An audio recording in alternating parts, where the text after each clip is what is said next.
And hello world. Welcome to a new thing I thought I would try. Possibly a new series, I'm calling it Sci-Fi. What I'll be taking advantage of a variety of science fiction based games, mostly space games, because I've recently become addicted to this title, Elite Dangerous. It is fascinating in so many levels. So I thought, why not combine gaming with social time and learning and just all around fun? So my goal for this is to be kind of chronicling my journey as a relatively new player where I guess at this point I've been playing the game 2.5 months. But in the scale of things, that's nothing. This game has been around for about 10 years. And people have accomplished incredibly mind-blowing things in that time. So I am still just getting started in this. I have never, for example, we're looking right at a planet. I've never set foot on one. You can do that. In fact, it's very lucrative to explore new worlds and scan life forms and things like that. I have never gotten out of my ship. You can mine asteroid belts. You can fight pirates. You can be a pirate. You can be a merchant. You can be a bounty hunter. You can do all kinds of amazing things. But what really caught my eye about this title, and let's see if I can do this in a way that's not nauseating in VR, is Elite Dangerous is set in one galaxy, just one galaxy. And if you grew up with like Star Wars or Star Trek, that may feel small in concept. But the thing is, this galaxy is our galaxy. The game is set in the Milky Way.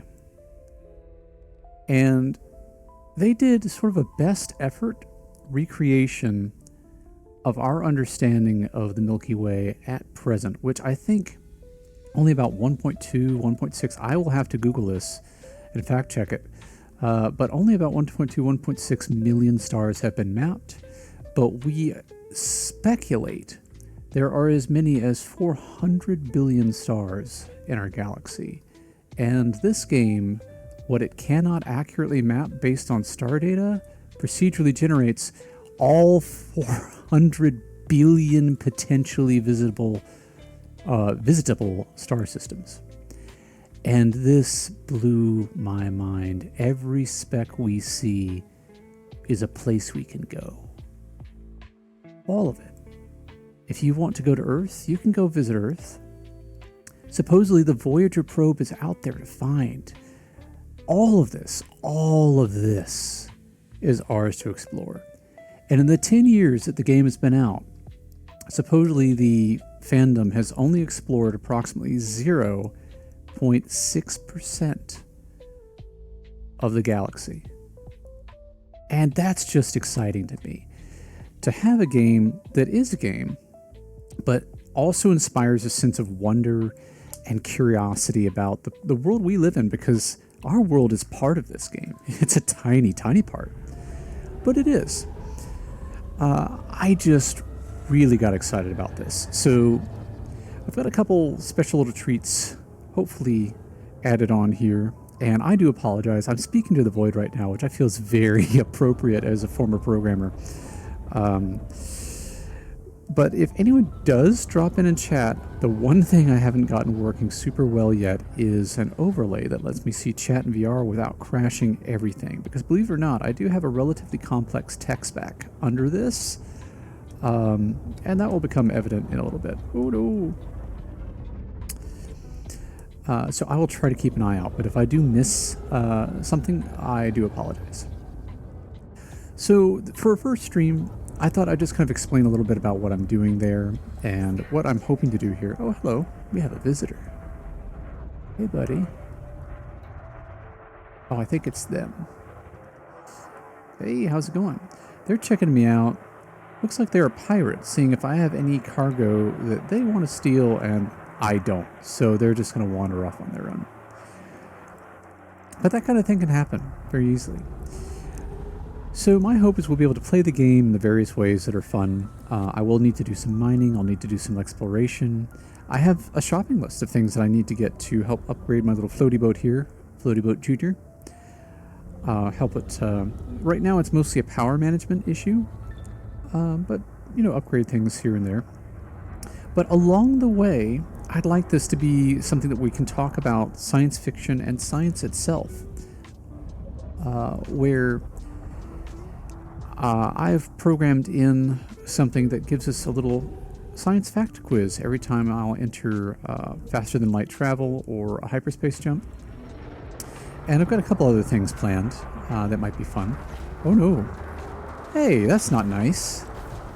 Guys. He's just mining there. What's going on here? That's not cool. That's not cool. What are you doing? Oh, you're a pirate. A wanted pirate. That's what happens. How about you? Are you a wanted pirate? You are. Murder's wrong. Sorry. But while I'm dealing with this guy, I'll continue on. So, for me, science fiction was life-changing. I admit I was kind of slow to learn to read. It didn't really excite me as an activity. Yep. Piracy's bad. Until I found in my, I think it was my middle school public library, a collection of science fiction short stories. And they were made by a variety of sci-fi greats, of golden era science fiction authors, but also lesser known authors. And some of them were interesting, some of them didn't catch my attention, but there was one in particular that was absolutely captivating. I believe it was called The Billiard Ball, and it was by Isaac Asimov. That guy didn't want the fight, so he just entered faster than light travel. You can kind of see the trail. If I wanted to, I could scan the trail and chase him, but no, I think he's learned his lesson. Let's power down and chill out for a little bit.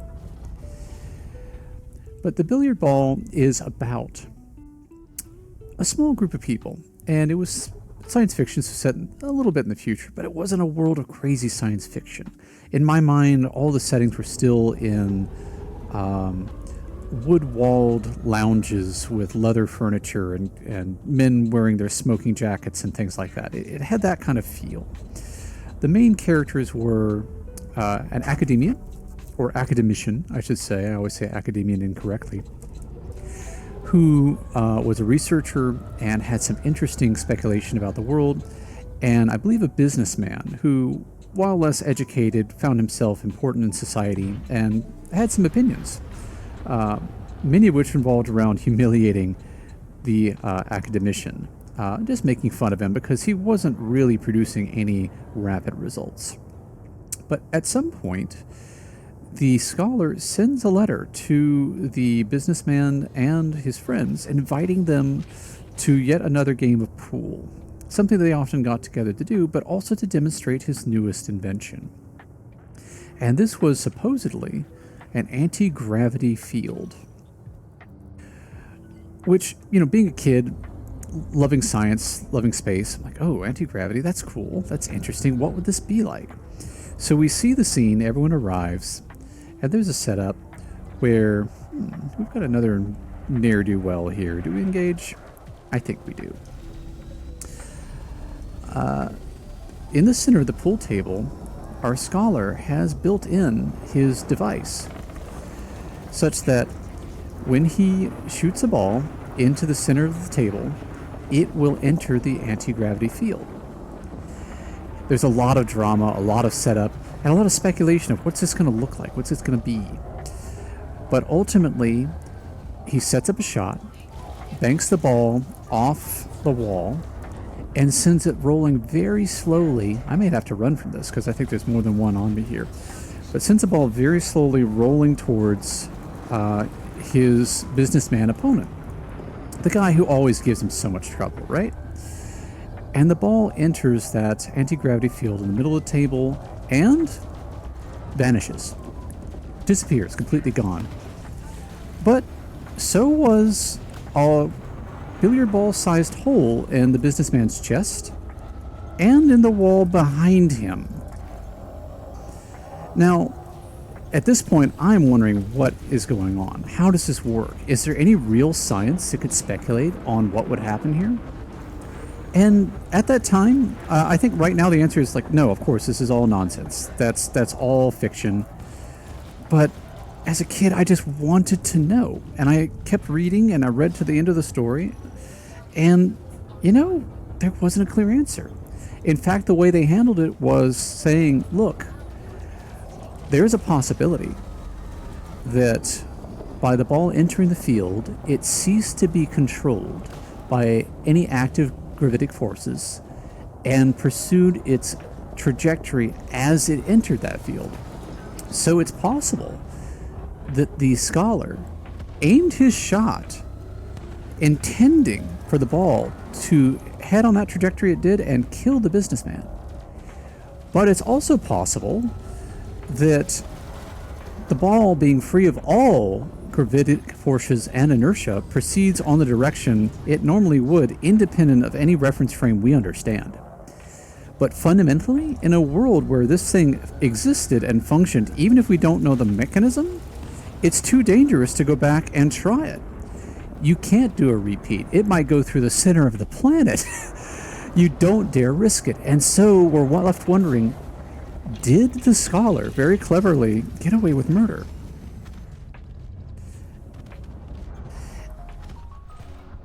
And speaking of, no, he didn't get away with murder. That pirate's done for the day.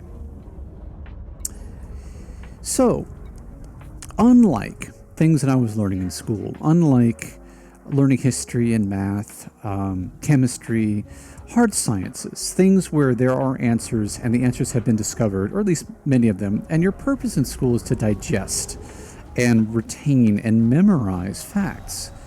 This piece of fiction left me with questions instead of answers, and questions that there weren't really answers to. And that got me reading. That got me hooked. I became a huge fan of science fiction. Isaac Asimov specifically, he to this day is my favorite sci-fi author. I read and reread the Foundation series over and over again. It just seems always more relevant. And I ended up pursuing somewhat of that path. I wouldn't call myself a scientist per se. I'm not a hard scientist. I'm not a researcher. But I did get into computer science and programming and enjoyed that. I find it very empowering, very liberating. So in many ways, science fiction helped define the course of my life in ways that I'm grateful for. So that's kind of why I'm here doing this, and why this stream exists, is to play with science fiction, talk about science fiction stories, maybe even go into LibriVox and play some classic science fiction that's in the public domain that people have been kind enough to donate their time and read out for us. It's something that I often do to fall asleep. I love the LibriVox project.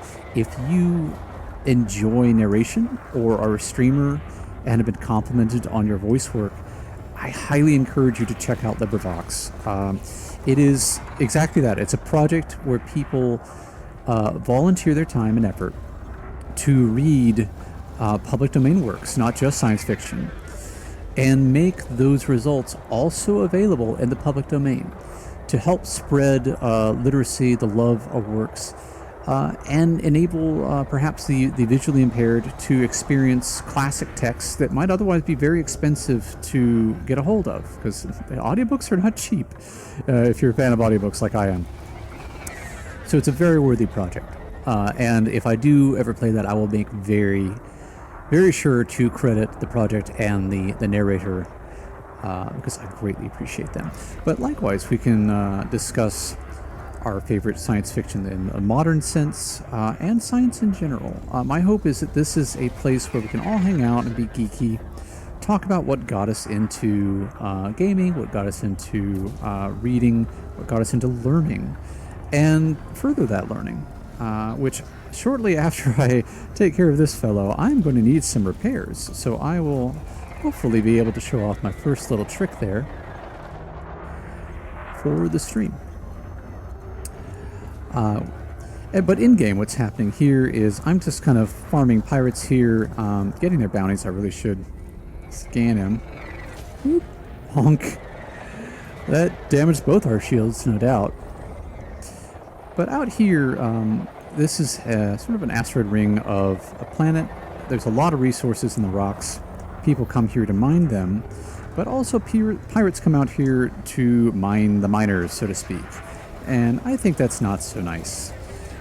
So even though these are NPCs, or perhaps especially because they're NPCs, where I don't really enjoy... I mean, if you want to duel, that's one thing. Yeah, there we go. But just non-consensual PvP is something I don't enjoy in gaming. I don't think that's cool. You'll never see me do that. But I like to come out here and be like, no, you're not allowed to shoot people's ships and steal things. Piracy's not good. But yeah, so this is a ringed planet. And we are currently in a Cobra Mark V. My first really big upgrade from the Sidewinder you start in. And having taken some damage, I'm not super hurting. But let's go ahead and head back to a space station, just for fun. And repair, rearm, refuel, that kind of thing. And hopefully get our first quiz of the series. So I've got a local server running with some Node.js and other things going on that hopefully has just popped up our first quiz. You've got less than 20 seconds. What you do is you type !answer and then the letter for that answer. And, oh, hello, sir, man. Good to see you. I just looked down since I'm in Super Cruise. Thank you for dropping in. Yes, I understand why a lot of people enjoy it, but and I've logged a lot of hours in games that do put player versus player, but always in a mutually consensual context. I've given things like Souls games a try, and I'm just not any good at them, and I feel it's kind of not cool to make somebody pay to play a game and then turn them into fodder for someone else to go in and ruin their game when they're just trying to have fun. And that's a controversial take, I know, but one that I feel personally about, so it's not something I engage in. But since we've got a few seconds here, I'm going to get up and whoop, just do some squats here for stretching. Eventually, I plan on adding some redeemables for the loyalty points to make it where you can force me to do push-ups, sit-ups, squats, those kind of things. But for now, this is mostly a tech demo where I'm making sure things don't crash, things don't break. Does it work? But yeah, my goal is for this to be kind of a physical and mental health stream for me and for other people too. You can get up and exercise with me, do whatever is appropriate and comfortable for you. I'm going to hand this over to autopilot real quick. And that sort of thing. So the quiz is part of that. And I hope to add more things along those lines. For now, the quiz is again just a tech demo, so I apologize, sir. You don't get channel loyalty points yet for those. I'm still working on plugging that up. But eventually that's the goal. I also plan on, if I have a question whose answer is wrong, rewarding a bounty for anyone who can send me a correction. And I will issue sort of an errata next stream for any corrected quiz questions and answers, and adjust points accordingly if possible. Because this may be speaking a little bit early about my goals here, but I'm sure a lot of people hope that they can stream and it sort of is a self-sustaining hobby. But I'm largely doing this for fun and to promote the interest in learning and education, that continued sense of wonder, because I know my graphics are not super high right now. I've got a lot of things going to make all the bits and bobs work. So I kind of had to dial back somewhere, but as someone who grew up with literally asteroids and who remembers Pac-Man coming out, what I'm doing right now, what I'm seeing right now, in 3 dimensions, in virtual reality, sitting in my own spaceship, in our own galaxy, having these adventures. This is mind-blowing. It's really hard to communicate the sense of wonder you get when you go from there to here. It's really, I think it's really easy just generally in society to become jaded based on the things that we have. And I don't. This game doesn't get me. I guess I never take for granted what I'm seeing, which is a little bit weird to say. Let me request docking here real quick. And I know a lot of people are very judgy. If you will use auto docking or Super Cruise Assist, then you're not really flying. But for the purposes of this stream, I love docking, but I may leave this on because I want to have these times where I can check chat and engage. But yes, like, this is bizarre, and I know it's coming across in 2 dimensions, but being able to do this, to look around, to feel being in this space, and to know it's based on the literal space that we occupy is fascinating. So, if nothing else, you can kind of listen in to just some middle-aged dude living in modern gaming and wondering at it. And then all the little misadventures we have along the way, which you can see my cockpit has some cracks around the edges. Not a whole lot, but I was taking some kinetic damage there, and it did damage the cockpit, which there is an actual life support system on board that you have to maintain. If this cockpit game became compromised, then my life support would engage. I'd be in my suited helmet. I'd be relying on however much power and air that I have until I can get back to a place like this to repair things and get moving again. So now that we're in a space station, we could take a look at some of the things we can do. You can take on missions, if you like, of different types. They have categories for combat, transportation, which can be running goods from point A to point B, which sometimes can be just information packets, where you can be like a courier. You can be delivering goods like a interstellar DoorDash.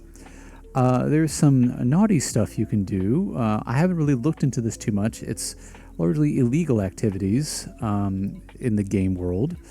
Operations I'm not super familiar with. Again, I'm still learning a lot here.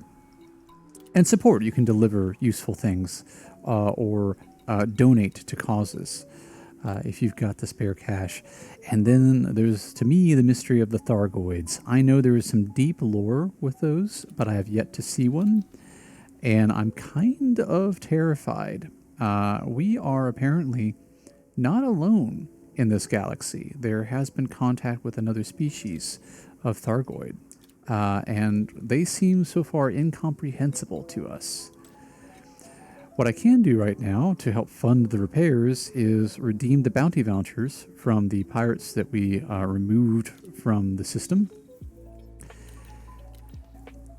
and back out and quickly refuel, repair here, and rearm. And you know what?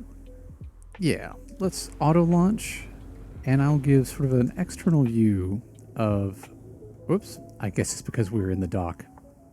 View will return shortly. There we go. So this is outside the ship from a third-person view. You can even see the ladders and the crew hatch in the back, which is such a nice touch. You can see the thrust vectoring happening, which is genius. I mean, this is all fiction, but I love the way they thought about the design. Where this ship, the Mark V, is also somewhat of a combat ship, it is a very thin, a very flat ship, which makes perfect sense if you're going to be facing a threat. you don't want to create a massive profile that can catch debris or projectiles or lasers. You want to be as minimally exposed as possible, which makes perfect sense. So here we are slowing down a little bit, and you can see the retro rockets firing on the front of the ship. It's just, again, for something that's fictional, it feels real in a lot of ways, and it's just an absolute joy. We're about to get past. Where'd he go? Oh, there you are. He went to my southern side. But yeah, fiction, but the love adds on the exterior of the main hub. Oh, yes. The advertisements. Love the advertisements on the exterior of the main hub. Reminds me of billboard signs of the interstate. Yes, Sir Matt, you're absolutely right. Let me hook back and have a look at these. In many ways, this world does feel, or I should say galaxy, it feels supremely populated. There's some stuff here that's in-game. Some of it's kind of funny. For example, Archer is a political figure in the game, so we're seeing political ads for him because the station's within his influence. We have an ad for the fuel rats, which are fascinating. It's a group of players online who, if you run out of gas, you can contact them through IRC chat, and they will coordinate with a dispatcher and players to send out ships with fuel to refuel you wherever you are at no cost, either in real world or in game currency. And I just love that. But then you have things like this, where the Panther Clipper is a ship that you can acquire in-game, but requires in-game currency that, let's be honest, it's going to take you forever to acquire that amount of in-game currency. So Frontier Development is kind of selling their premium currency to allow you to buy things like the Corsair or the Panther Clipper. So it's this weird mixture of fictional advertisements, politics, and sort of real advertisements for kind of in-game purchases or real-life purchase of in-game currency. But then you turn out and you see this again. So it's just the galaxy and all. Which, speaking of, we just did a little combat. So let's look for, I think, signal sources is what I'm after right now. None known at present. Let's enter faster than light travel and see if any pop up. We should have another quiz pop up as soon as this fires.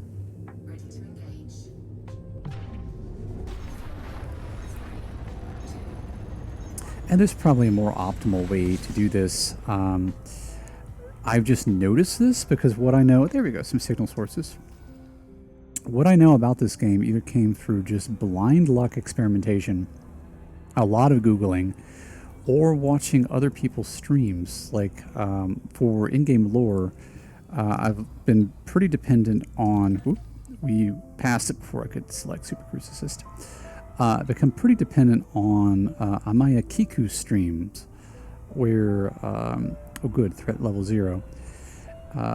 She did a stream exploring some nav beacons that had interesting encoding that were literally encrypted, and you had to try to cipher them out, that provided in-game stories and lore for an expedition that hadn't been heard from for a while, and many other things too. So while you can just show up and blast pirates, you can also show up and dip your toes into lore that goes back 4 decades. I believe the first Elite game came out in 1984 and was published with a small novella to introduce you to the space that you'd be exploring and living in. And that's brilliant. I mean, I remember the days when games always came with large manuals and pictures of characters so that your imagination could fill in the blank. What are you? Oh, that's just debris.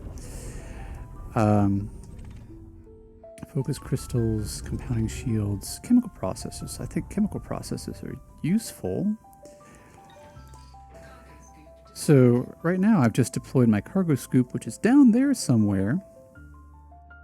And we're going to try to line up and Pac-Man this thing.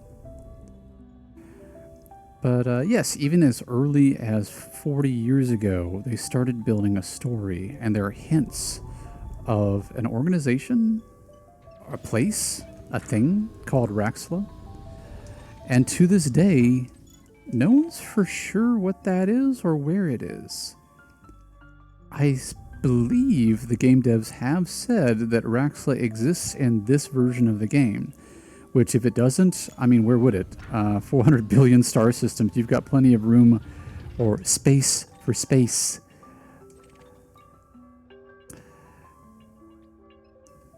Again, just num num num. Beep beep. This can be automated with limpets, I believe, which are like small drones. Oh, hello. I bopped it.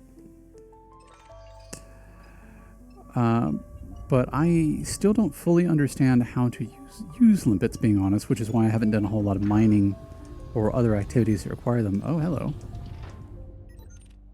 Matthew Hurry, not to be confused with Matthew Perry. Well, we see that he is from a friendly faction and he doesn't have a bounty, so he doesn't mess with us. We don't mess with him.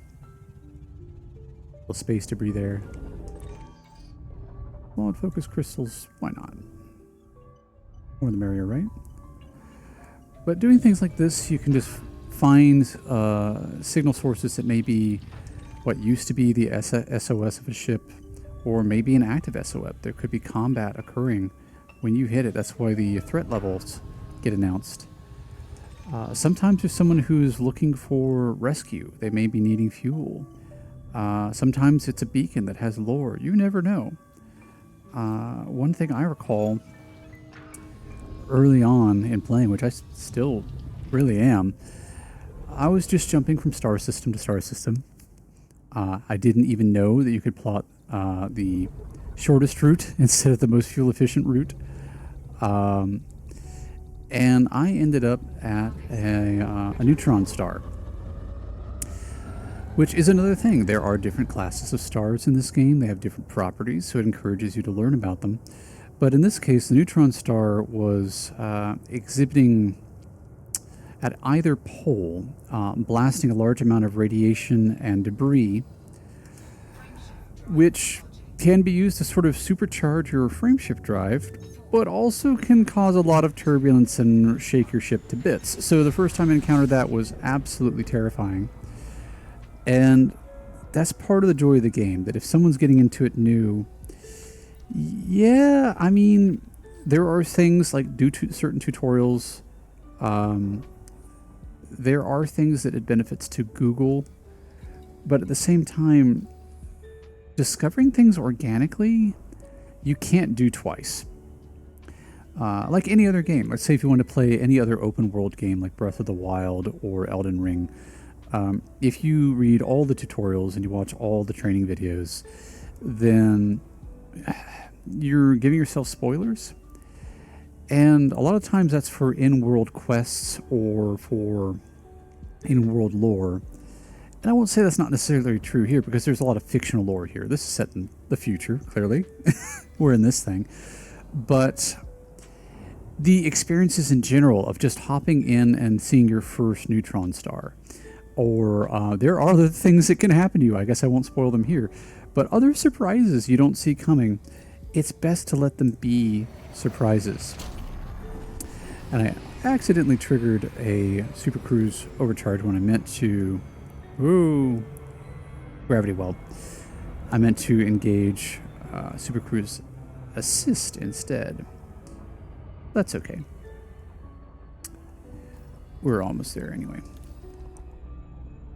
I mean, honestly, I could just do this manually at this point, but just for the habit of it. There is a big galaxy out there and many, many things to do. So, yeah, exactly. You only get your first playthrough once. That's very true. And that's something that it's okay. You can't do it wrong. If you're playing another game that's got quest lines where you could lock yourself out of quests, don't worry about it. It's okay. You can replay it, enjoy that first experience. If you're playing something like this, or this specifically, Oh, something really bad happened here.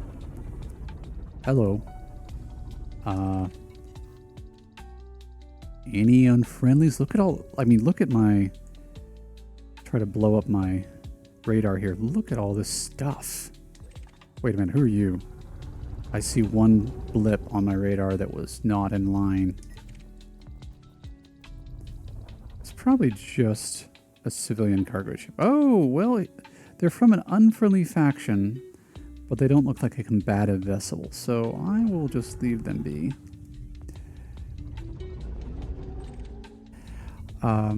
Where was I? Oh, yes, it's something like this. I mean, failure is good, honestly. Jump in, crash your ships, certain base things to know, like you can buy your ship back if you have insurance for it. That's friendly rather than having to always start over and build everything up again. But do explore and engage and take risks. Do things you don't understand. Go places you don't know. The fun of learning and the fun of exploring for me is what keeps me coming back to this. And yeah, there can be combat, but also you could just be chill. Like, I could do this for hours. You can literally just hop around from signal source to signal source, scooping up the goodies. You can sit there and mine for hours. You can go from planet to planet and scan all the stuff on the surface. You can hop from system to system, which any system that's undiscovered, your game name gets tied to for as long as the game exists. There are systems out there that somebody discovered on day one 10 years ago, and their screen name is now in the database.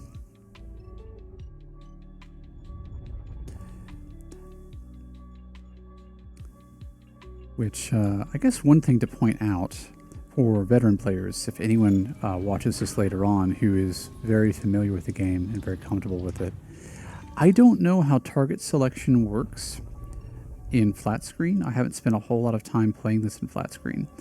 But something that's kind of neat about the VR experience is you'll notice I'm not always looking at the center of my cockpit. In fact, I can change my target where my head looks, which makes this kind of thing easy, so I kind of see what's around me.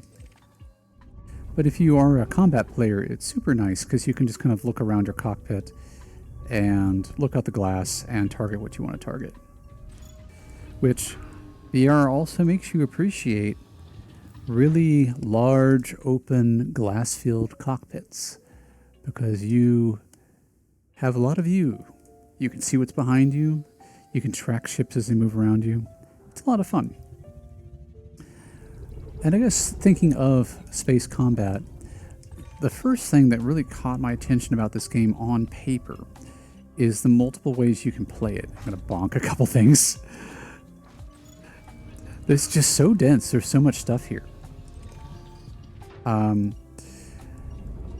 what caught my attention is that you could play it in all these different ways, and that reminded me of a game called Wing Commander Privateer, which is something I played, I think it was back in the 90s. I mean, it couldn't have been in the 80s. It was too advanced. I think it was like 96. Maybe it was only 92. But it was from the Wing Commander universe in that franchise, if anyone remembers it, where it was so novel that games would come with multiple CDs. And it was sort of choose your own adventure. It was one of the first titles to be very non-linear. I just bonked this up there. That's adorable. But yes, the choices you made for who would be your wingman and what missions you succeeded in or what you failed in, all of these things had impact on the plot. And at some point it would prompt you, oh, please insert disc 2, please insert disc 3. Or if you really did something clever, you could be on disc 1, it'll say, please insert disc 8. And you will have skipped like 7 discs of content.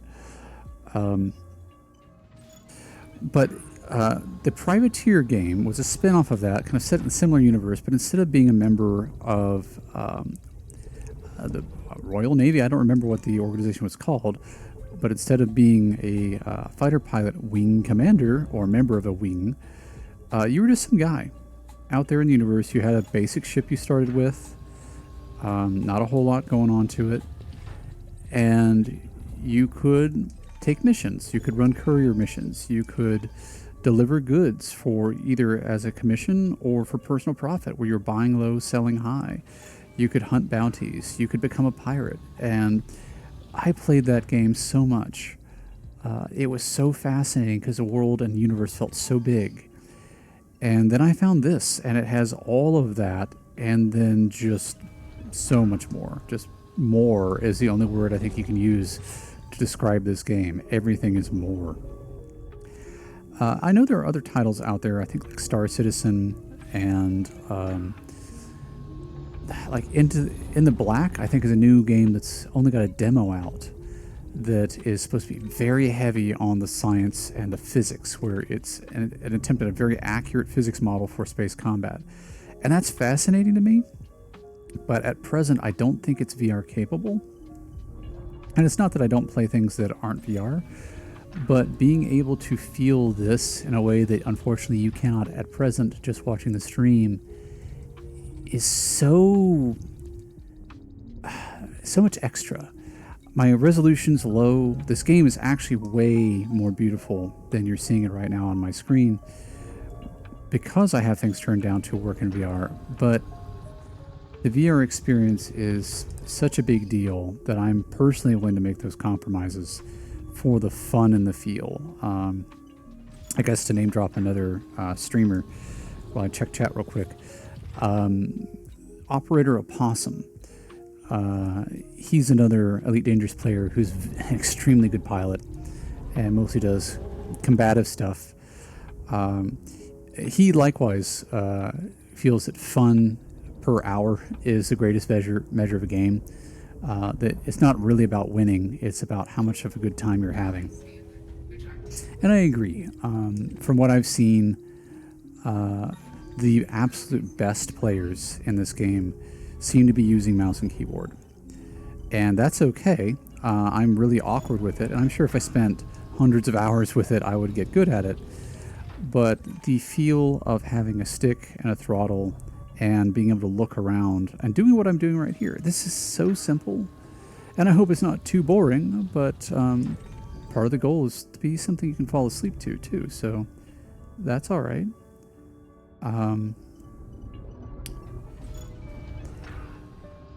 The fun of this is the thing where it has a good feel to it. I find a lot of games can pull you out because it feels like you're just button mashing, or you feel disconnected from the world you're in. And that just doesn't happen here. It doesn't. Whoop. Bonk. Right off of my cockpit. Just playing soccer. Even things like that. Look, the momentum imparted by the collision. In fact, it really shouldn't be slowing to spin. That must be to reduce the math on the server, but they do their best. Oh, did I know? No? Okay, it's out there. I didn't target it. I was wondering why I didn't see my cargo scoop MIDI screen. But they do a lot of things really right here. In fact, something you can do, since I'm in a field of debris, normal controls feel kind of floaty and like you're flying around, almost like an airplane. But you can also boost, and you can see the particles are not following me necessarily. I'm looking at my own trail there, so it's a little bit slidey. Likewise, you can, let me get back where I've got some reference in view.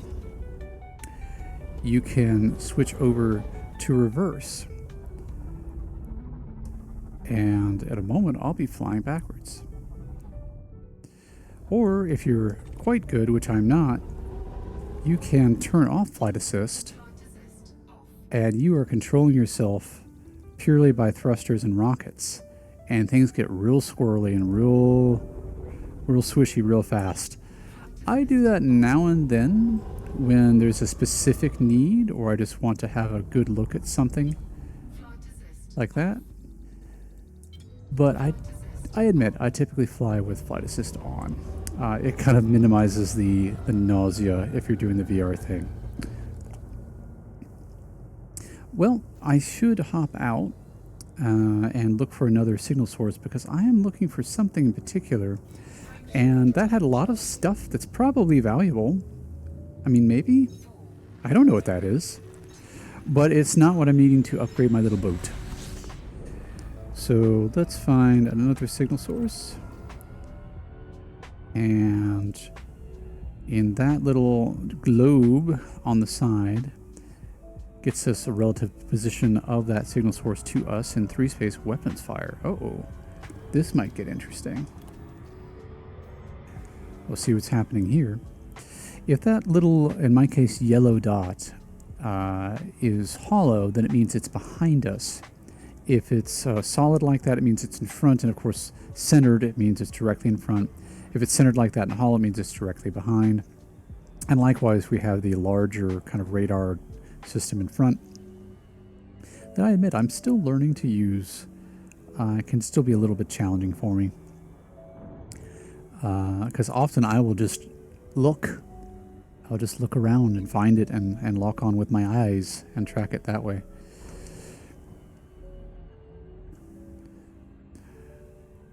We're just a little bit out. I might be able to get a couple squats in real quick just for the exercise of it.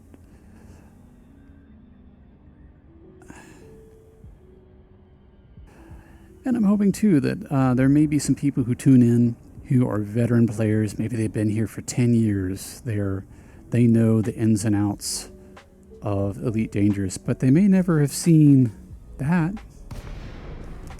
You know? My hope is when I have a bigger ship, I'll be able to kind of get up and walk around and really showcase things in the cockpit, kind of explore, give a little tour. And what do we have here? Reverend Pants McGinty. And they're an enemy. But I don't think, like they said there was weapons fire. What else is there going on here? There's something behind me. Oh, that would be the weapons fire. So those are the space cops. Federal Security Service in this case. Oh, and I assume that was a pirate. They are no longer in one piece. So we will just go with that. They seem to have taken care of the issue, but I likewise don't see anything on my radar indicating interesting debris to look at. There was something briefly on the outer edge of my sensor range over here. Oh, maybe there is some stuff to look at over here.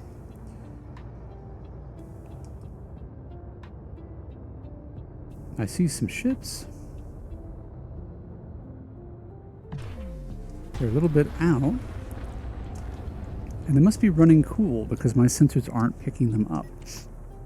Which is another neat detail for the game, that your thermal output, which you see right now, I'm at 31% capacity for what heat the ship can handle. The hotter you are, the more signature you create that someone can detect you with their sensors. This ship doesn't really have heat problems, but does have power problems. I have to shut some modules off if I deploy hardpoints. I'm just kind of buzzing these guys. They are from an enemy faction, but they're not apparently pirates, so I'm going to leave them be. But even just this, just the flying around, like, whee! Aw, they're going to leave. My buddies. They're going to jump. Maybe we'll hang out to watch them jump, because that is cool.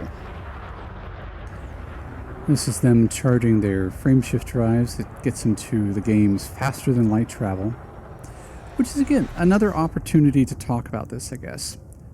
There's their trails.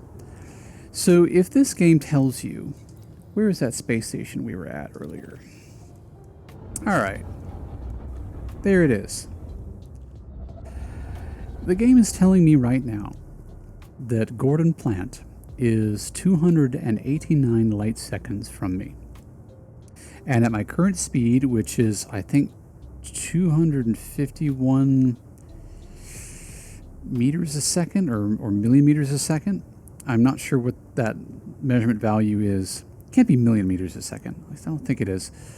But it will take me a year to get from where I am to that space station that we were at before. And the game is not lying. It means that. This is something that gets you the sense of scale of our own galaxy, which again just goes back to growing up when I did, watching the science documentaries I did, watching the original. Who are you? I'm going to power down. What is this? Who are you? Are you the security services? Oh, hi. Hi, buddy. Yeah, okay. I've got nothing. Contraband. Okay. Have a nice day. Wow, they were pursuing me. Really wanted to make sure I was not a pirate. But yeah, watching the original Cosmos series and the second one with DeGrasse Tyson. You think of universe. We always think about, well, what universe do we live in? What's our universe like? To play something like this, that it's like, no, it's not the universe. It's just a galaxy. But then you feel how big this galaxy is. It really brings the sense of scale home for how small our planet can be and how huge the universe is in total. It's still inconceivable to me, but it wipes away the illusion that you can conceive of it in my mind.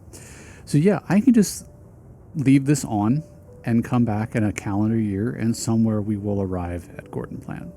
Or we can use the in-game's faster than light travel mechanic, which is what they call the frame shift drive. And that is what I have our in-game quizzes tied to. Well, I won't say in-game. This is something I've added on outside. If you are interested in these science quizzes, full disclosure, they don't occur in the game inherently. This is something that I've built outside the game to add some fun. But now it shows us at what multiple of c, c being the constant of light, so we are over 8 times the speed of light and accelerating, how long it will take us to traverse that distance at that speed. I'll take a brief hydration break here as we head on in.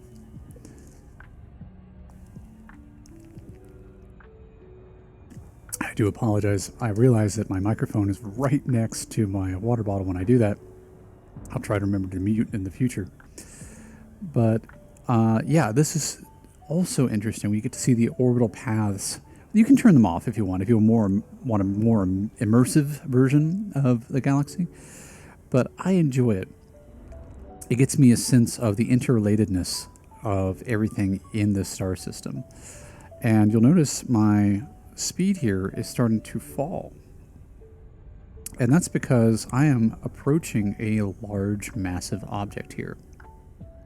When you get close to the gravity well of something, a star, a planet, something that's substantial, it can impact your speed, which I think is fascinating. So many times, the shortest distance between 2 points is not a straight line, at least within your reference frame. It can be what you would consider an arc, which, if you look at the curvature of space, is probably, in fact, straighter. So it's kind of neat where here we are, we're very close. Next time I might bounce off away from a planet. But it is a thing that you can do. I need to be mindful of, especially if you're trying to be efficient on time, which me, not so much. I'm more interested in the fun. Yeah, thank you for the welcome. And let's see.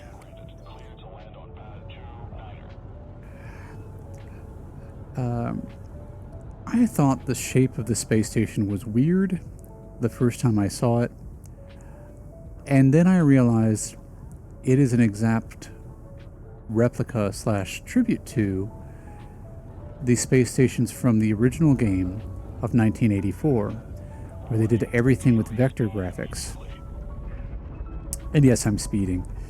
But supposedly in this game, speeding only gets you a fine if you bump into something. So I think we'll be fine.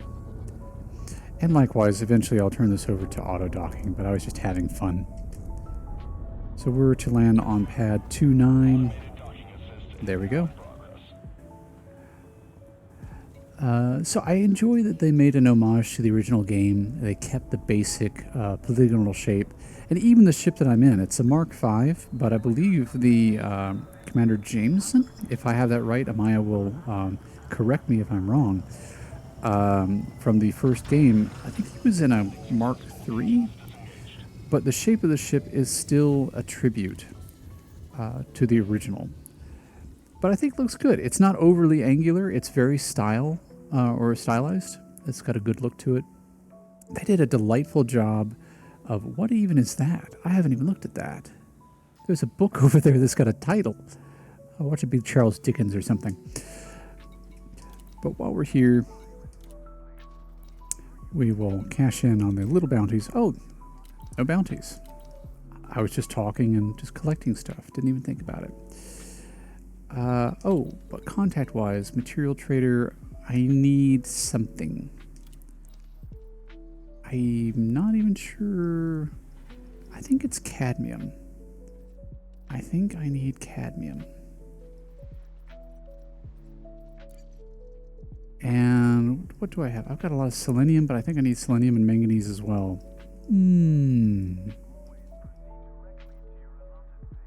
Niobium. The return on that is terrible. But you know what? Why not? Just to show off that it's a thing you can do. So you can trade raw materials for raw materials. I don't have my little in-world... oh, hey!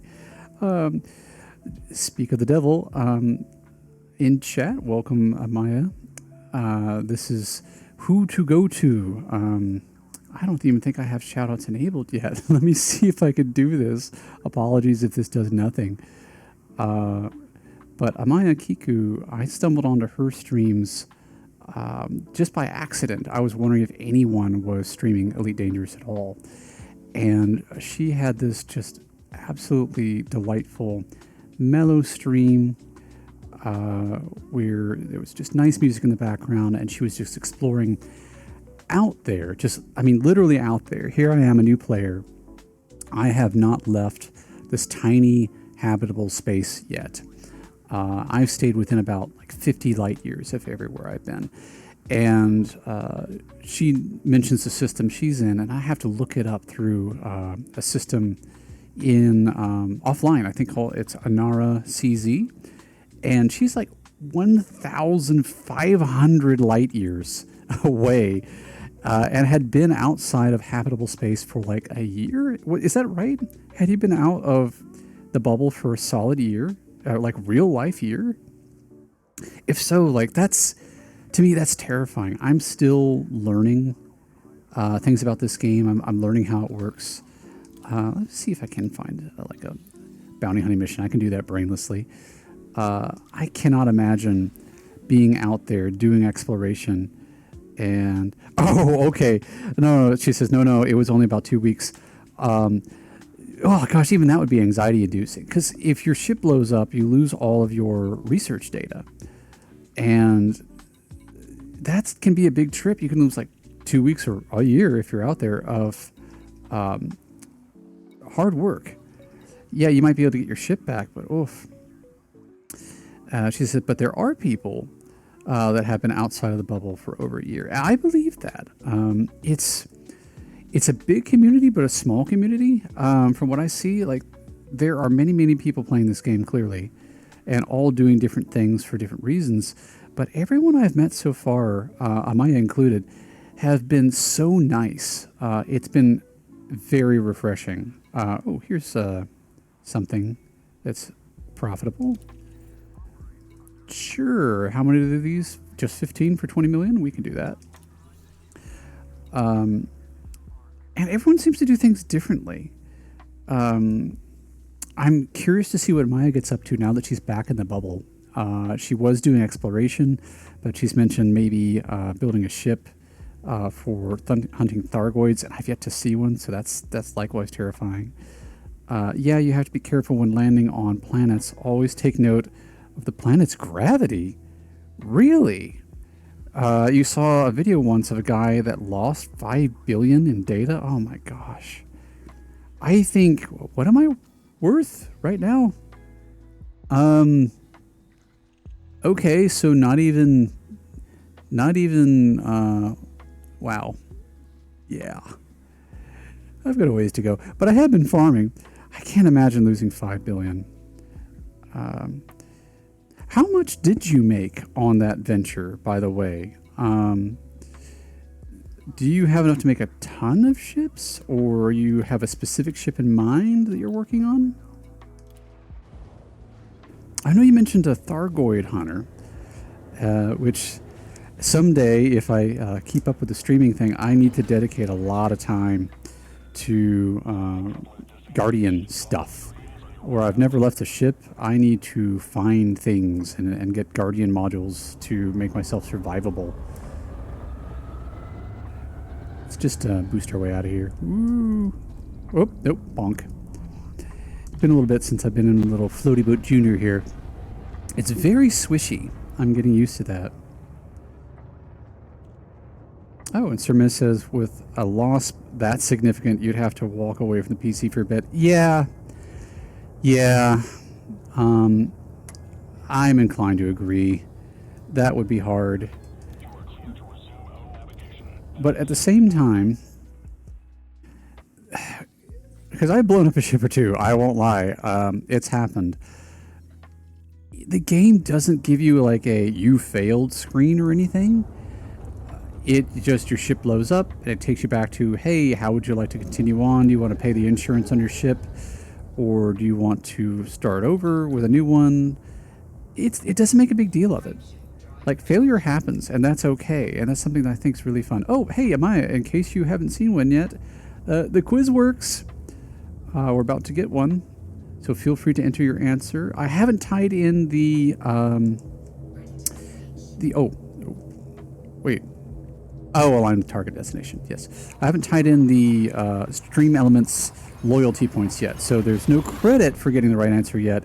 I'm still doing sort of a tech demo today, but hopefully you are seeing the question right now. And yeah, I'm flying solo, but I don't have to. I didn't want to, like, I mean, I guess it's kind of obvious. Do you mind if I plug your group? I don't want to just do that. Is that okay?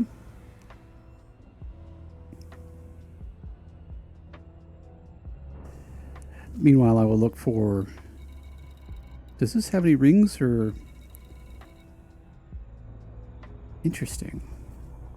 Target acquired. Alright, 6128. I mean, am I not there already? This is where, like, if you're watching me, you're watching an absolute newbie. I don't know what I'm doing. Oh, do I have... Yes, I've got points of interest turned off. That would be the Y, I think. Yeah, so let's find a resource extraction site. There's one to tie. And we'll wander over that way. And check. Wait, say again. With the question.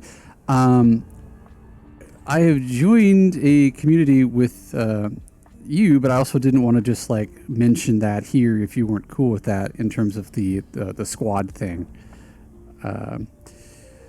Because that's been a huge thing too, where you easily get lost in this game. If you don't have friends playing this game and you just start playing it, like I didn't know anyone who was playing this. I just bought the game and dropped myself into the galaxy and was overwhelmed by its immensity and also its emptiness. Finding nice people to play with is huge. And she does say by all means, so goody, goody, goody. I can talk about this while we're on autopilot. Yay, look, Streamer Tool, don't judge. Streamer Tool. So I joined the Dreams of Cthulhu Squadron. And there are many, many squadrons out there, but this is one that Amaya Kiku is in. And I think she co-founded with Garget and some other nice people. and they were kind enough to let me join, even as a newbie, and that means a lot because when they're online, you can see that they're online. They can see that you're online. You can go on adventures together, all of that kind of stuff. But you don't have to go out and play in public, which I will say is a warning to anyone who hasn't played the game. Public, there are lots of people out there who really do love the PvP side of things, and they will just find any player and engage them, just kill on sight. And that's not so fun for me. So right now I'm playing solo, but you can also play in a private group. So there's a private server sort of thing I can join that's for the squad only, and we can meet up and do things and whatnot. Which, reminds me, something I try to do each day I play. Oh, I guess I have to dock at a station to donate. Can I donate from here? I don't know if I can. I don't think I can. I think I have to do that from a station, but that's okay. We can do that later. But yes, I'm sure I lost my train of thought, and that will happen a lot. I'm older. This is a thing. I heard a chime, and I have no idea what that chime is. Oh, why hello. Just got a follow from Yunsi.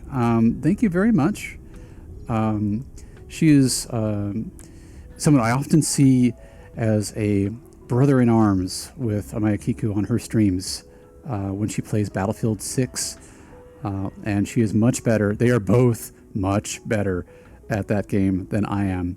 So thank you. I appreciate you kind of hanging out and appreciate the follow. You all are definitely an inspiration.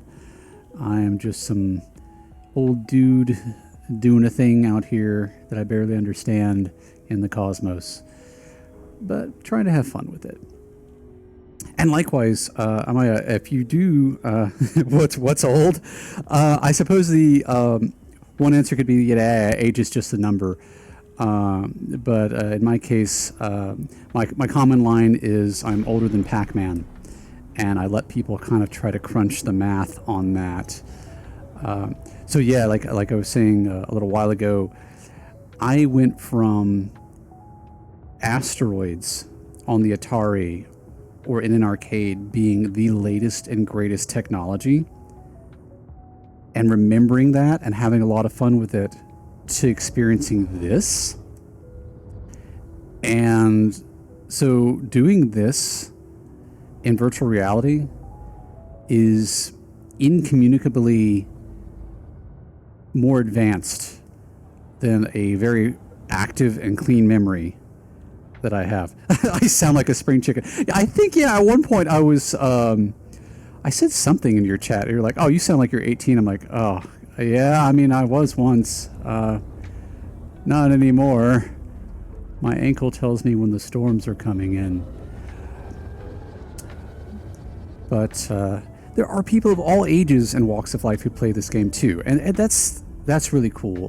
There's a gentleman, I think, is it Hindsight 2020? Yeah, about that age. That's me. I think it's HEINSITE 2020. I think is his screen name. He's, I think, pushing 70. But still playing and having fun, and sometimes I hear him with Looney Tunes or jazz music in the background. He's a really nice guy. Likewise, I found his channel because Amaya rated him at one point at the end of one of her streams. So, yeah, just get in with Twitch too. Follow some of these people. You will find interesting and amazing things. But, before getting straight into combat here, since I've got you, yeah, Heinz. It's Hindsight 2020 is the screen name, right? HEINSITE, I think. I'd have to look it up. Yeah. Yeah, he's awesome. But just to show off, like, hey, I made another thing. I'm hoping the quizzes are still doing okay. I won't know until I watch the playback. But also, I sort of built a thing that lets you take over the action for a little bit. Let's see if it works.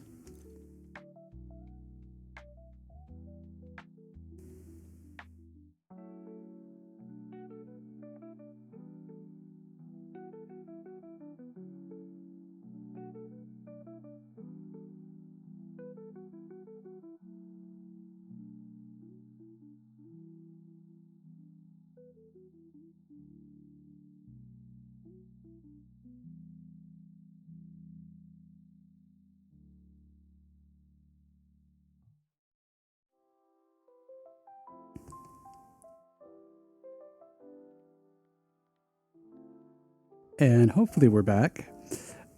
But oh yes, nicely done. Good, Samir, for reading that. Yes, it's single letters for that. So WASD, W's forward, S slows down, A is turned left, D is turned right, and F is for a full 180-degree flip, because just from my own testing, it can be very painful to hammer A and D enough to turn the ship all the way around. So that was something I put together in case I need a little BRB screen to kind of let chat take over and have fun. Because, yeah, when I got into a resource extraction site in this game, it is such a flashback to, I probably need to get my guns out, to asteroids. They're like, we need a little homage for that. Okay, they're wanted, but they're not... Oh, you know, I'm in the wrong star system, aren't I? Or wait. Hang on. I'm all turned around. Okay, so 68128. I'm in 68128. I'm supposed to hunt Gold Dragon faction pirates. This guy is a pirate. Well, he's wanted, but he's from a different organization. You know what? He's still up to no good, so... Yeah, they got him. That's fine. We do have federal security forces in the area. And no, you didn't fail. I'd say, like, I will need to check that on my back end.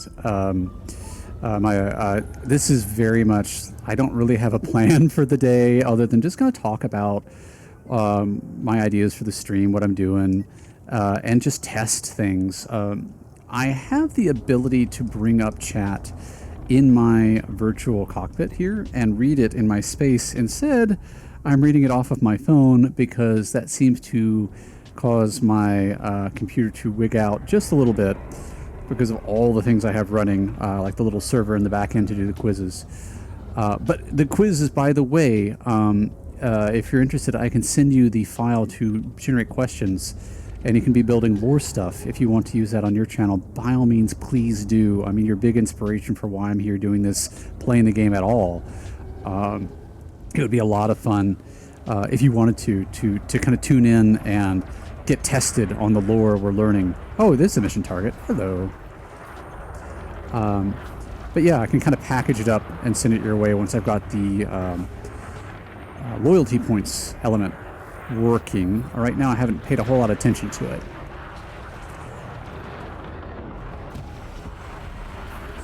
But I've got my little Cobra Mark V here. I've just got a couple of gimbaled, I know, judgy, but gimbaled lasers to kind of chew down the shields. And then 3 frags with a little bit of engineering, so I can do that. And I must say, doing that in VR is very satisfying. Yeah, work smarter, not harder, for sure.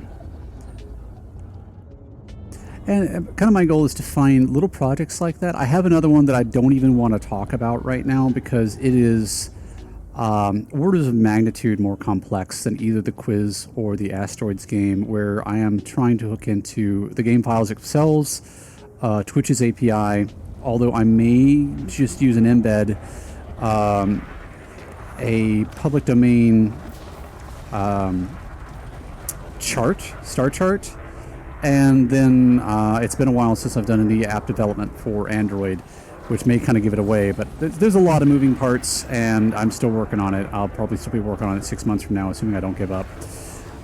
But yeah, I'm hoping to find ways that we can pull people into the experience so they're not just watching the stream, but they're sort of participating with our streams and learning and growing and building relationships of meeting people, because I don't think I've met anybody probably under 25 yet playing the game. And not to be judgmental there, but it seems like everyone I've met has been really kind and cool and mature. And anything that encourages just that communal involvement, that nice community of people and continued education. that's kind of what I'm going for. Because if you live in computer science land or IT, if you're not learning, you're having a hard day. It creates problems. But likewise, I think for anybody, we have more than ever tremendous resources available to us online, publicly free, for learning about the world we live in and our galaxy and the universe in general. And it's easy to kind of forget about that. There's MIT OpenCourseWare. There's OpenCourseWare in general. You can literally take college classes online. And the free ones don't give you credit, but that's not necessarily the point. You can still better yourself and learn. And that's worth the time and journey on its own. So anything that kind of hooks up with that. Likewise, I think I dropped a link in your Discord at some point about... You got real close to that guy. This is what sticks and throttle will do for your Amaya. Like, your throttle control gets really, really crazy, where you can be right up on somebody. I actually have mine set so it's 0 to 100. I don't have a reverse on the stick. Like, I don't go to 0 on the middle. All the way back is reverse. Or rather, all the way back is 0. I have to press a button to reverse my throttle. And that gets me more granularity of control, where I can be really tight and kind of twitch it back and forth. Oh, I think he's decided on the biggest threat now. Let's give him a little bit of a boost here. There we go. Ooh, gonna bonk that asteroid. There we go. Okay. But yes, that's something that I've done. I haven't even unboxed yours yet. That's all right. I mean, it's gonna be a move-in process for sure. You picked a really nice set, though. They're very popular, and I mean, I think you'll find, looking at it, they are very similar in design to some pretty familiar controls. You picked the exact right sticks for Elite Dangerous. I think you're gonna just really... Ooh, hello, buddy. Really gonna enjoy them.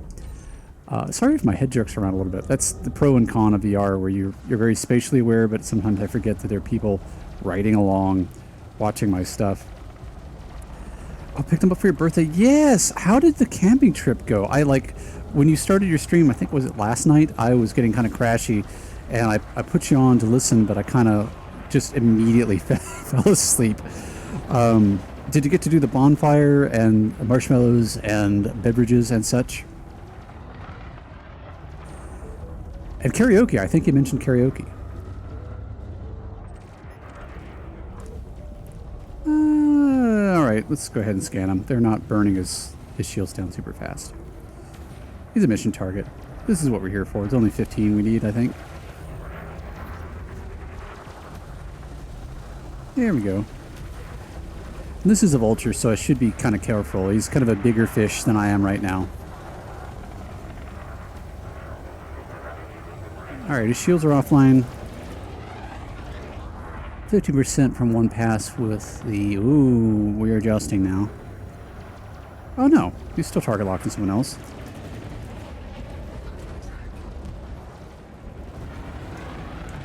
Try to match his boost here. I think that's a good example right there of why VR is its own crazy thing. Oh, I didn't have my weapons charging properly. That was poor job of pip management on my part. We're still good on shields.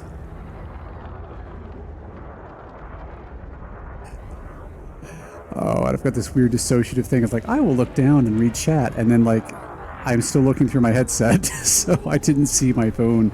I apologize. I will check that momentarily once we help this guy cease to be a pirate concern. See if we can get really close so as much of this shot can impact as possible.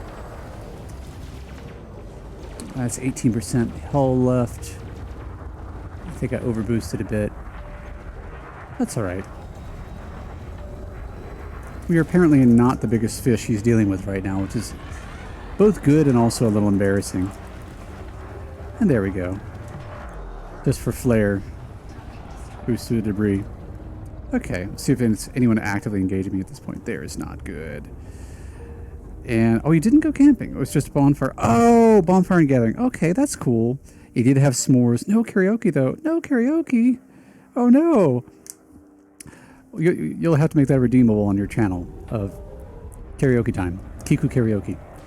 I have, it looks like this. So I'm currently using a Thrustmaster / Cytec X52 set. So it's a stick on one side and a throttle on the other, which I'm trying to do this as a more or less budget build. This PC was pieced together with budgetary constraints in mind. I'm using a secondhand GPU, and these throttle and stick were eBay purchases for, I think, 26 bucks. But the X52 still goes for like 170 new, so I'm not going to argue for $26. They work really, really well. I think dual sticks are the meta way to go. Like, if you haven't checked out Operator Opossum, he recently bought some dual sticks, and that seems to be the elite way to play, but I don't know if I could handle that. I don't, my brain could comprehend how to manage throttle with two sticks. So this is just kind of what I do, and it's really all about what's fun for you. I mean, the game in general, like, if you want to hunt pirates, hunt pirates. If you want to mine, mine. If you want to be a merchant, do that. I mean, I love the idea of one day getting like a fleet carrier or a squad carrier and being a taxi. Scheduling events where, like, hey, I'm going to jump like 2 or 10,000 light years out in some direction and have people on board and be like, hey, I'll see you in a week. and come back to that system in a week's time to collect them and bring them back to normal space so they can renew or get their reward off of their exploration data. And just do that where you kind of go deeper and deeper either into or away from the galactic center. I know a lot of people like exploring deep into the dense stuff, but I kind of like the idea of going out on the rim. Taking a break here since it's safe.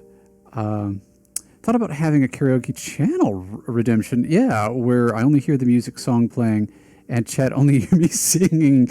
I believe you can do that. I believe in you. I think that's something you could do. I could not.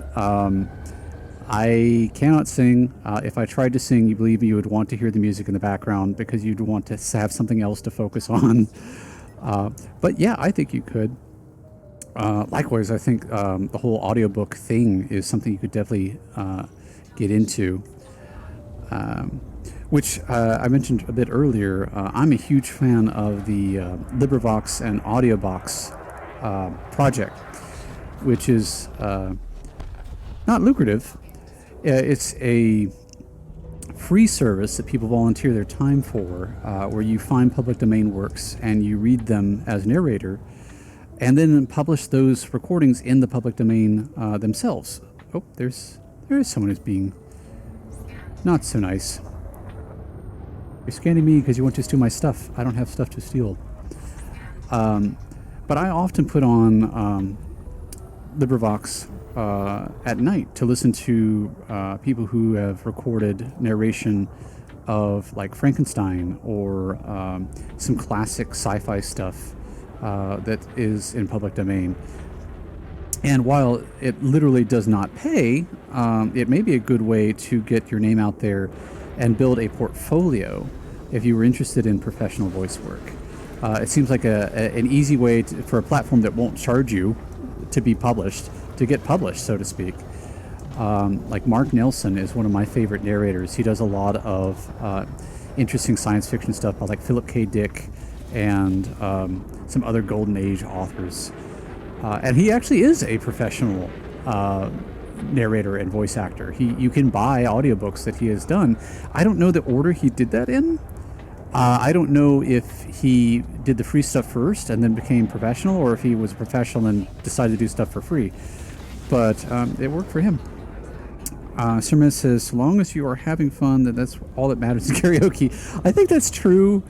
I am just too self-conscious about it, where I know I am subjecting an audience to it. I mean, you know... Oh, I'm sorry. I was trying to lock in on a destination, not my actual target. Talking got me...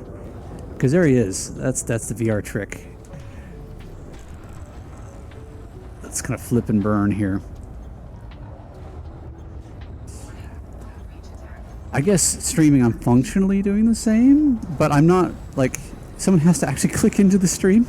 I'm not broadcasting with a microphone and speakers my voice into ambient space like someone in a public karaoke bar. So I guess a karaoke stream might take away some of that anxiety. Why am I...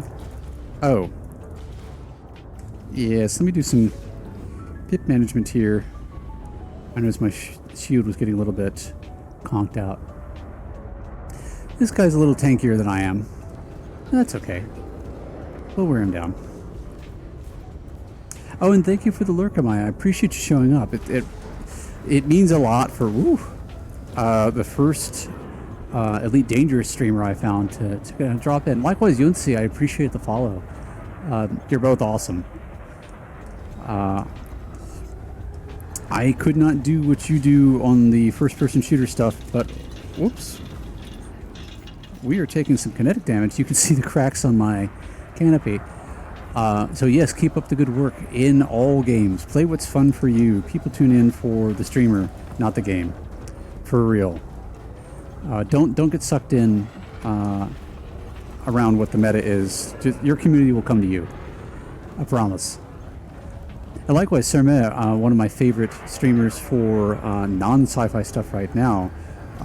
It's really fun to be a part of her streams because she's built such a nice group of people who a lot of them seem to be in IT, hilariously. And that's what I tune in for. For me, it's about the community. And this is just kind of fun. I'm like, well, I'm going to play. Maybe I can give a shot at broadcasting the stream. Who knows? So there we go. We've got Klaus out of the way. We had a bad day. Good detail on the debris with that. This is, again, just fun to dance with in VR. But he kind of did a number on my canopy here. I know my resolution's low. I don't know if that's coming through. Let's see what we're at 33% hull. Yeah, maybe we should put the guns away and go get some repairs done.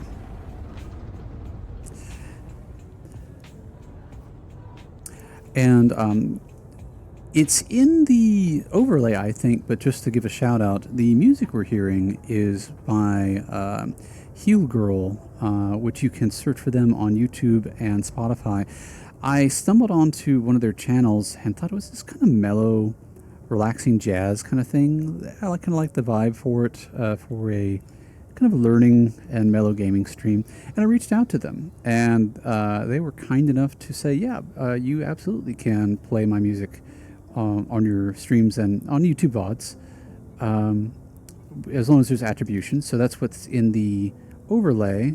But I also wanted to just say, hey, it was really nice of them. They totally didn't have to, because they are, streaming on YouTube and Twitch and presumably making profit off of that. So I don't want to steal their music. How many of these? Oh, I've only got 5 out of 5. Oh, goodness. So let's go back and...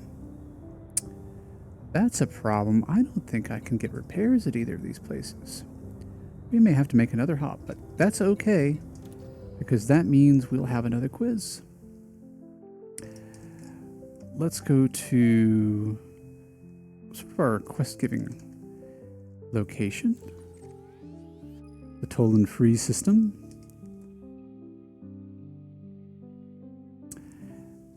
And this is a little bit awkward. Doing the VR stuff and having all the different controls, sometimes it can be a bit of a challenge figuring out what control to use for what menu.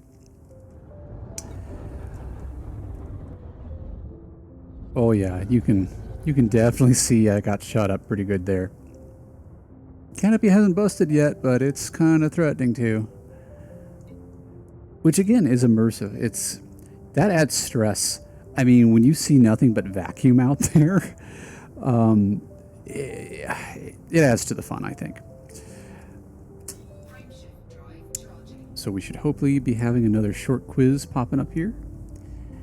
And Sirmes says, absolutely, this has been a great stream. Many happy chatters and lurkers alike, all for science. And thank you for saying so, and thank you for being here. Honestly, I miss your streams more than I would like.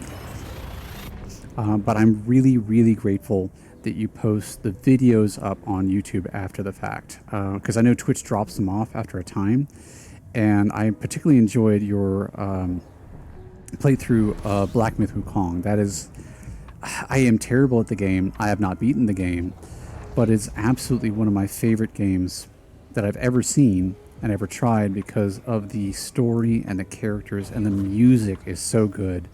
The music is incredible.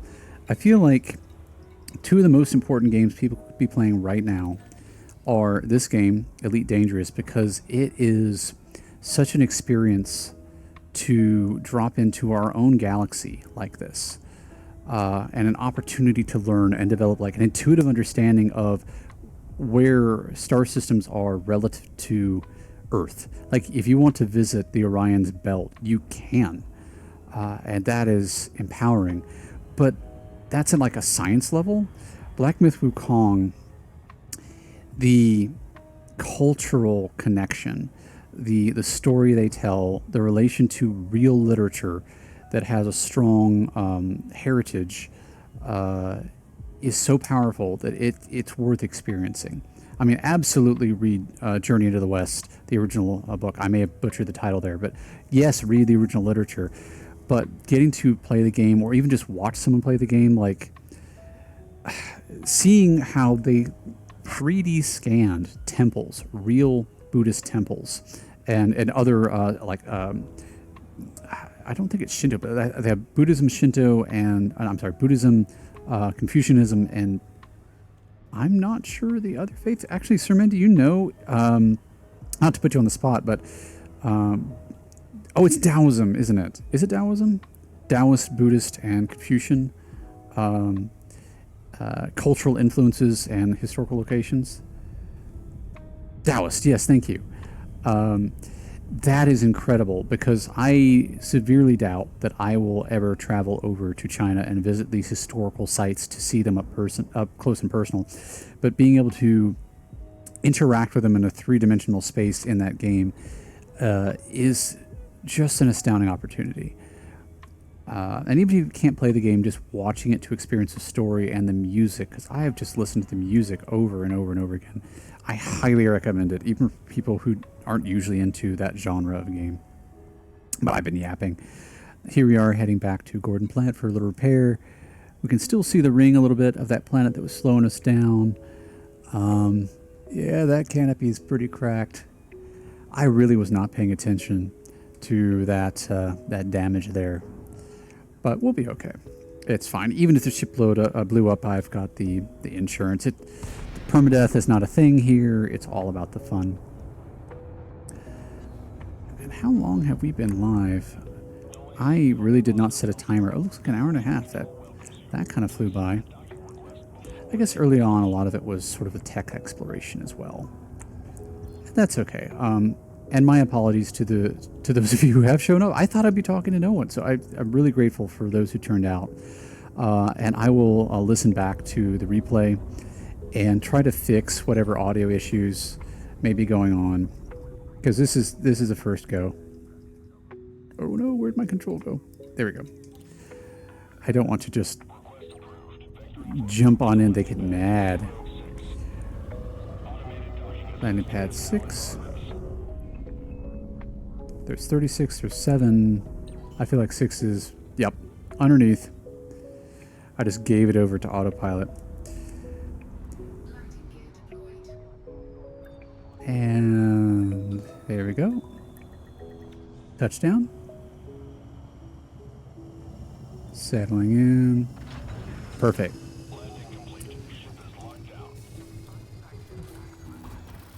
While we're here, we collected a few bounties, so we can kind of cash out on those. And what I try to do each day I play, this is, to be clear for anyone who doesn't know, this is not at all required. This is something I choose to do. I enjoy getting to be part of this squadron and nice people online. So every day I play, I try to go in and donate a little bit, because it feels good to give, right? How do I do that? Do I do it in Starport Services? Again, you see how new I am. I guess I don't. I guess I do it.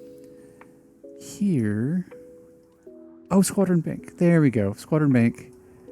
And we give things. So I try to do stuff that allows me to give about 5 million each time, which as you see is a drop in the bucket compared to everything Amaya and Garget and the others have done. But that little 60 million, that's me.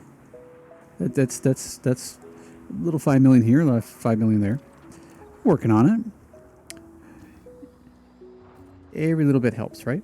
So 6128 is the system we're looking at. Let's see if there's other contracts out there just while we're doing it for 6128. Because when I first started playing, one of the fastest ways to start making money that I noticed was bounty hunting.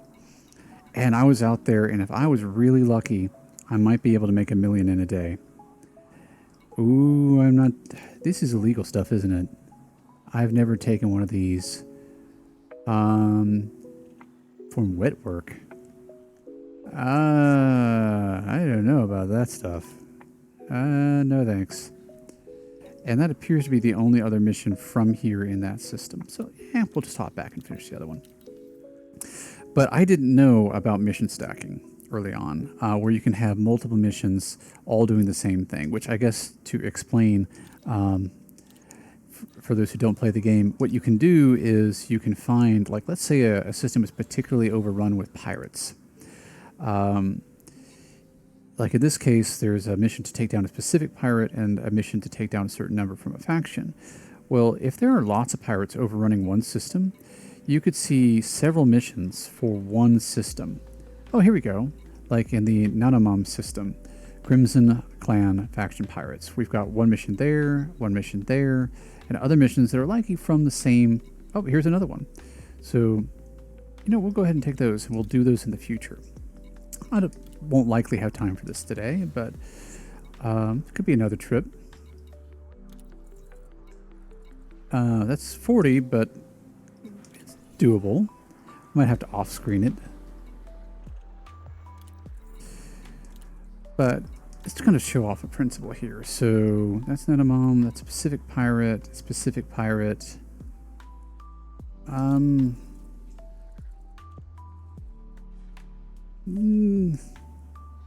How long do I have for this? 1 day? Nah.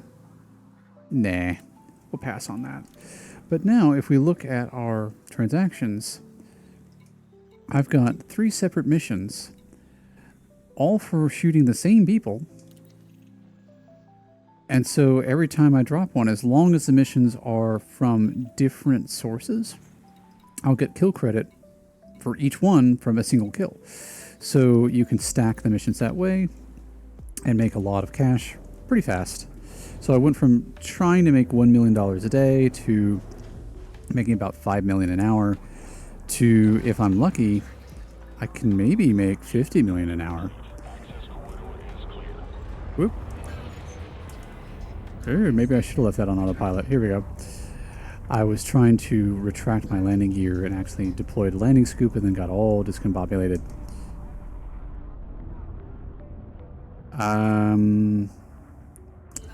There we go. Landing gear was still out.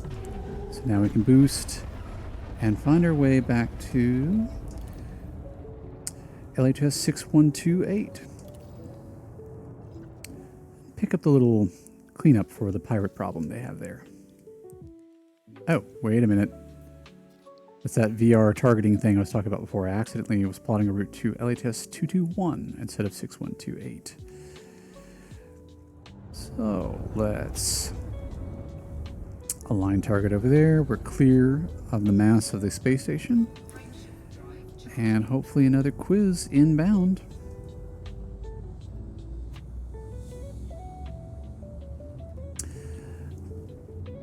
While that's charging and doing its thing, I can get out of the chair, do some more squats. I do need to look at the stream elements redemption thing. Also, if anyone's watching this, is this nauseating? I don't want to make people sick watching the stream because I realize that I am moving my perspective while at the same time as... let's steer off so we don't run into a star, shall we? As we're going through the hyperspace jump. And that might be a little too swirly. Let's say another 3 more, and then we'll get back in the chair and find our way to a resource extraction site. Just because, you know, I'm getting older and I'm aware I need to be doing more exercise, so I thought, hey, why not? Let's build it into the streaming activity. If you're spending days, weeks, years on a tiny little spaceship, surely you've got a weight room or something that you're dealing with. All right, let's find our way to a high hazard resource extraction site.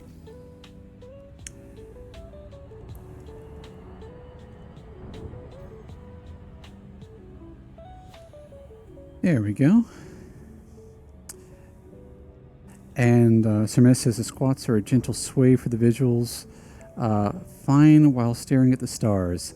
Yeah, I'm hoping that's okay. Like, likewise. So if I was to try some push-ups here, I mean, I don't know if my face is going through the floor, honestly, because I'm a little bit outside of my zone, but we can... looking up, it's a little bit weird. I admit, like, I thought, hey, I don't think I've seen someone do this before. That's maybe something new, but at the same time, I haven't seen someone do this before, and that's possibly because it's profoundly stupid. I don't know. We will see. But it still kind of goes back to, or almost there, that concept of, I remember playing Asteroids and Pac-Man on little tabletop arcade machines in like a Pizza Hut. And that was neat. Or in the old arcades, even you were always standing. But now where we're in gaming like this, being in my cockpit and able to go do that and still be in my cockpit is kind of mind-blowing. It's a neat experience. And yes, thank you. It's Sir says it's the first mini streams. You get to feel out what is comfortable as you go.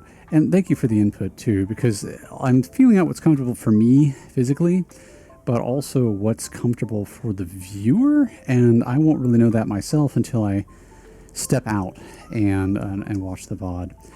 I hope the frame isn't too intrusive. I feel like it might be a little bit narcissistic, but I found that recording my VR capture without the ping tuber, and even with the ping tuber, was a little bit disorienting and hard to watch, at least for me. So I thought sticking the gameplay in a bit of a box gave us sort of a normal frame of reference so it's less dizzying. Taking a bit of a hydration break. Which hilariously you can see. I just realized, like, when I tilt my head back to drink water, you see my head tilting back.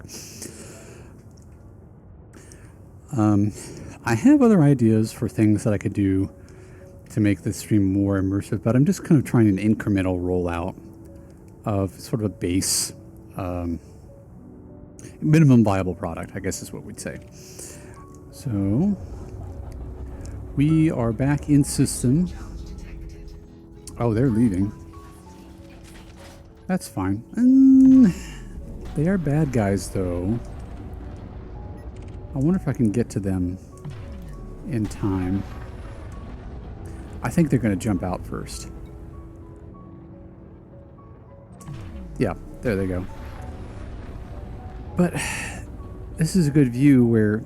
So I've just gone from one star system to another, and from a distance, you can't even see the rings of this planet. I'm here where I can go into the rings, but then likewise, you can land on planets. just it's dizzying to me how big and how small everything is at the same time. Oh, I see some gunfire over that way. Probably some pirates engaging security forces. And even little things like the lighting. You can see light is more on one side of these rocks than another. And you can, of course, be on the other side of a planet where the source of light closest, the nearest star, is occluded. And that means you're on the night side, in which case you need to turn on night vision. Now, the most recent update of Elite Dangerous wiped my, my custom color settings. So I think night vision is just green again, but I'm hoping to fix that. I had it a nice purple. And they may have taken care of whatever pirate they were dealing with. Cycle through some targets. There's something. Are you just a miner? I'm gonna bet they are. Yep. Cobras tend not to be. Alright. They're not a mean person. Pythons are pretty big and... Oh, of course he's a threat. I was like, they're pretty big and nasty. I don't want to mess with a python. Well, looks like we might have to. So we've got 2 Imperial Eagles and a python. What I'm doing now is running a kill warrant scanner, which is not super nice name.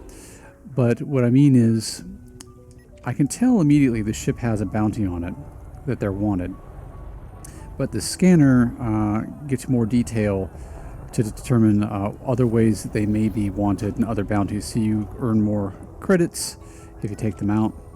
So it's sort of in your best interest monetarily to scan the ships before blowing them entirely up. Where I'm in just a little bit of tiny little Cobra, I'm not going to have a whole lot of time if I engage these guys.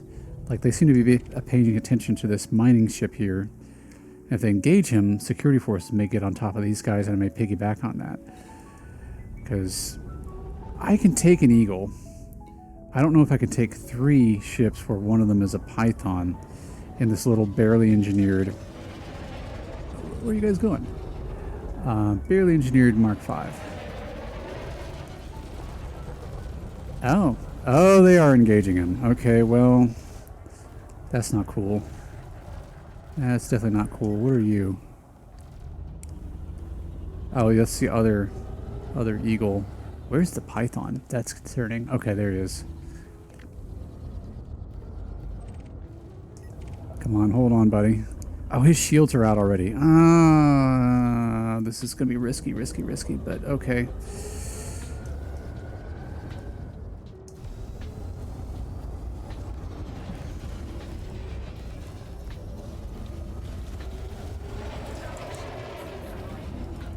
Do a little energy management here.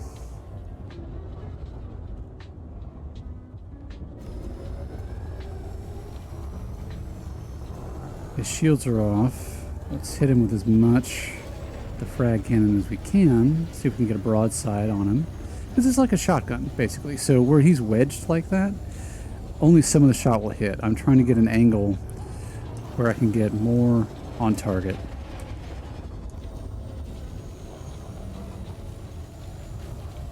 Like now. Yep, that did it. So next up, alright, that's Federal Security Force. I don't have anything hostile to me specifically. I think that's the miner they were targeting. That is the Python I was worried about. So Federal Security Forces did drop in and are assisting.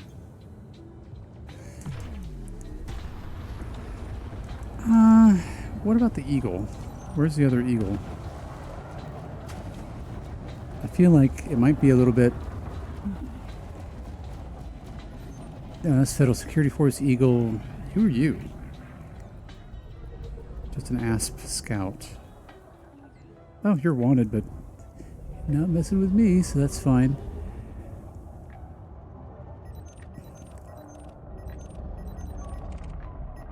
Oh, did he warp out?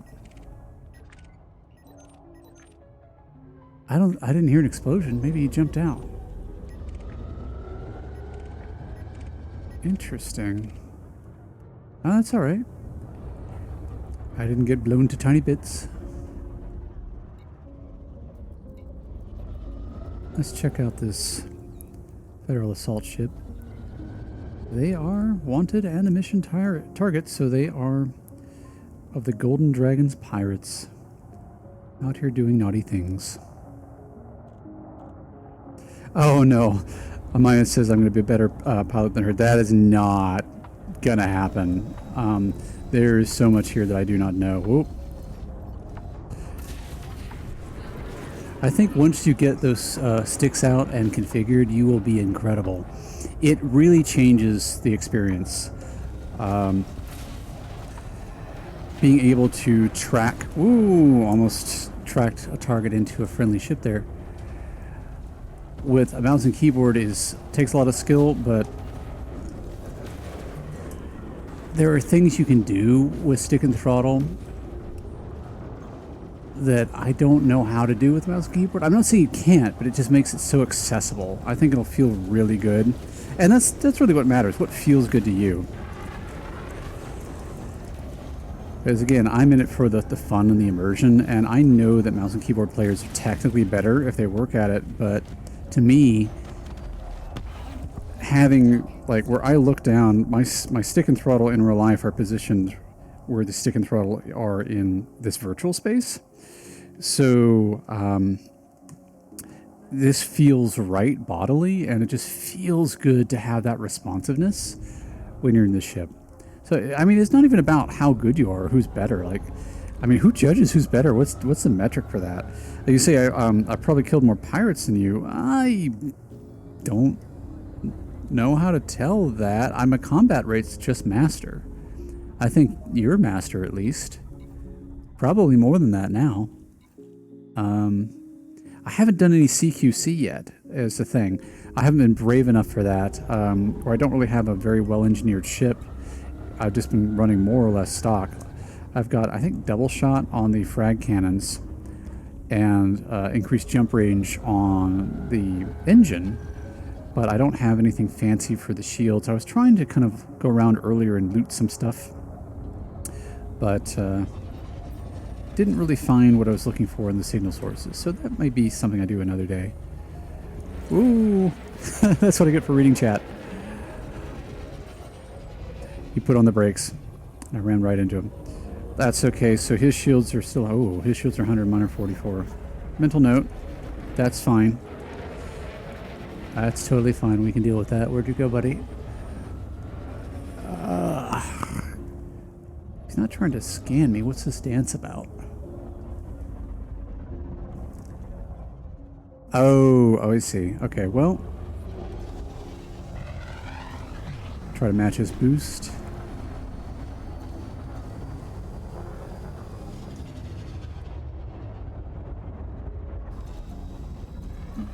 Wait for a close broadside to get some... Oh no, he's coming in. There we go. Imperial Eagles are pretty fragile. Yeah, it was beginning of a duel. Which for players, what I've seen is people will get opposite each other and say, hey, pass and go. And then they'll just make a run straight towards each other. And as soon as they are, like, even with each other, like in my case, if I look straight up and see them, they're like, okay, then do whatever. And at that point, it's the equivalent of, like, walking 10 paces. Oh, yeah, that didn't last long. Imperial Eagles, they're incredibly fragile. That and the... Oh, I'm out of range. The double-shot frag cannons are pretty potent. That's a Fer-de-Lance. No. No, thank you. That guy's a little too much of a big boy for me right now. No. I'm not going to take on a Fer-de-Lance solo. This guy, though. Okay. Oh, he's about to blow. Late to the party on that. Let's see what else is out here. You're a mission target. And you're on your own. You're a mean, nasty pirate. But most importantly, not a human being. You're not a human player, so I don't have to worry about ruining your day. This guy will be tanky. This will be very different in the Imperial Eagle. And likewise, I'm kind of taking my time. Like, a human player would know. I mean, look, I'm targeting this thing. I'm right on it. But I'm kind of letting the security forces hold aggro for a bit while I get into a better position. I kind of want to get behind him a little bit. Oh, he boosted too. Okay. That's alright. Kind of jiggle around, manage your distance, start dropping a shield. He's almost done there. And that's a shield. So now we just need to get close in for a frag cannon shot. Or space shotguns, as I like to call them. I do have them gimbaled as well, just because it's going to take me forever to unlock the pacifier frag cannons, which have a more narrow spread. And this helps me miss less shot in the time being. So I know, again, people judge like, oh, you're using fixed weapons. Oh no, he's aware I exist. But to do more damage in per run, it's more time efficient. And I don't worry about it so much because, again, I'm dealing with NPCs. If I was playing against a player, I might follow certain rules. There he goes. But, you know, play what's fun. Let's rebalance our energy so I get my shields charged back up a little more safely. Let's see if there's anything else. There's a scout. I feel like that's probably just a minor. Yeah, his proximity, yeah, he's just doing his thing. That's fine. What are you? You are running so cold. Why can I... Oh. Really? That was security forces. Interesting. Okay. Anybody else locally? There's another scout. Looks like just another guy hanging out mining. All power to you. Just do your thing. Have a nice day. Please don't have the fertile lands be the one thing I have to engage.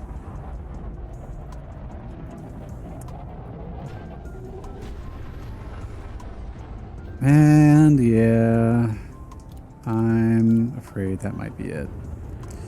I really don't want to take that guy on. But you know, why not? Right? So... actually, there's a lot of reasons why not. Okay, they're already engaging him, so that's going to take a little bit of heat off. Let's throw more power to weapons. He's dropping chaff, which messes up my targeting. So I'll wait for that to settle out a little bit before letting him know that I'm interested. And that was me just wandering into a laser beam. No one's really targeting me right now. These guys have chaff for days, too, so even once this dies, he'll just drop another one. Good opportunity to practice dancing with the fertile lands because they're so agile. There we go. Shoot, his shield's almost down.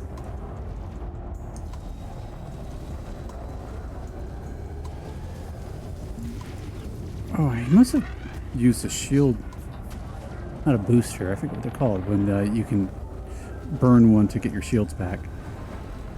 Oh, and he dropped a heat sink. Alright, so let's, we're gonna fix weapon it. Which is a cool thing. You can have heat sinks that you can charge with... Oh, there he goes. That wasn't that bad. Of course, I had to help an entire fleet with me. You can dump your heat into a block of material, presumably metal, and dump it into space. And if you do that, then the heat in your ship, of course, is chucked out into the void, so you become very hard to track, which may be utter nonsense, but is on that level of believable science fiction that's still fun to have as a game mechanic. Where are you going? That's kind of a weird time to boost.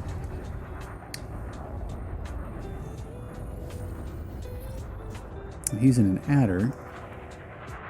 These can be interesting. Oh, another boost, and he drops chaff immediately. Oh, well played, honestly. Wow, is this guy? Oh, he's deadly. Okay. That was a really cool move. I won't lie. I'm impressed. Looks like he might be kiting me, keeping me at a distance. Because he's got range advantage. We are about to even shield consume. We just have to try to outfly this guy. I thought it'd be the easy follow and shoot kind of thing, but no. This is clever. Stop shooting so I don't shoot friendly there. He's dropping chaff, but I don't care. I'm still hitting occasionally. I got a decent broadside shot, so I'll use the frag. There we go. He ran out of his chaff drop. See if we can get close for another decent frag blindside. Whoop. Another boost. And more chaff. Do our little dance. Oh, he's coming around. I'm going to boost myself to try to throw him. Now we've got range. Oh. And our friends finished him. Wow, look at that. That was dramatic. Jeez, that looked personal. Hey, dude, you'd have to do him like that. Okay. Let's see. How much more of this mission do we have, even?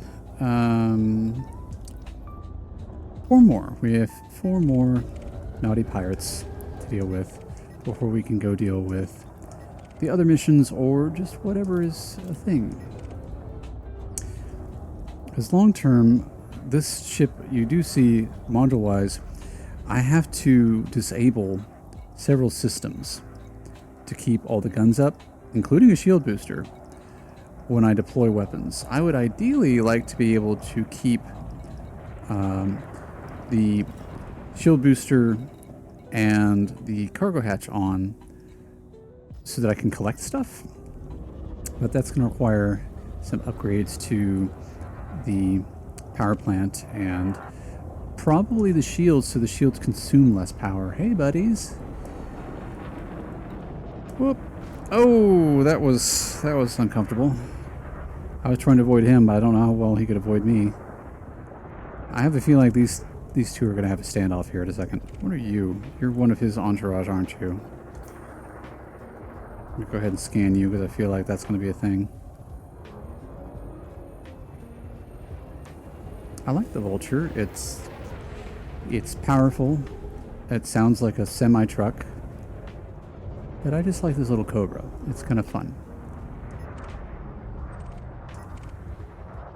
Imperial Clipper. We'll scan him while we're here.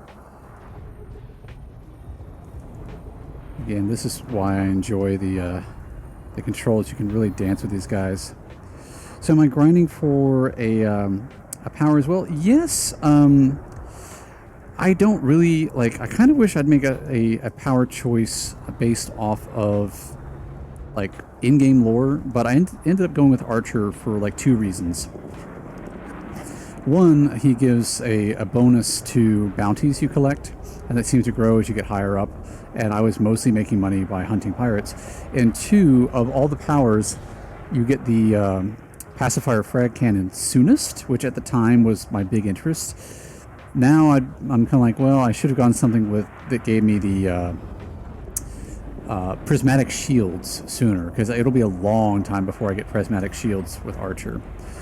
And Vulture's a good ship for killing Thargoid scouts. Oh, that's good to know. Thank you, Amaya. I might have to look into one of those. I need to do research on how to be a good Thargoid hunting thing. Oh, there's some sort of combat going on. What is this? Where are you? Oh, he's behind me. I think I've read that there are lasers that can heal. So I thought of doing that, if nothing else, to make myself helpful. Just kind of be something that can either pull aggro and heal or help out, if not directly do damage. But there's just a lot. Wait, are you the threat? I am now confused. Oh yeah, you are. Okay, well. Hey buddy. Stop trying to kill nice people. That's not cool. Alright, we now have his attention. Try to use our thrusters. Oh, he was smart. I was trying to get him like this to lay in some frag cannon. See if I can come about before he does any bursts. But he kept edgewise. There we go. That's what I'm after. It's a pretty decent hit when I can get him broadside. I'll have to look into vultures for a Thargoid build. That's really cool. They look neat. They sound neat. They have, I think, two or three medium or large hardpoints or something. They have access to like one class larger weapon than most things their size. How am I doing? I'm doing fine. Oh. Yeah, I'm right on him. Down to 8 there. Yeah, there we go. Yeah, those shields will not help you at this point. Okay.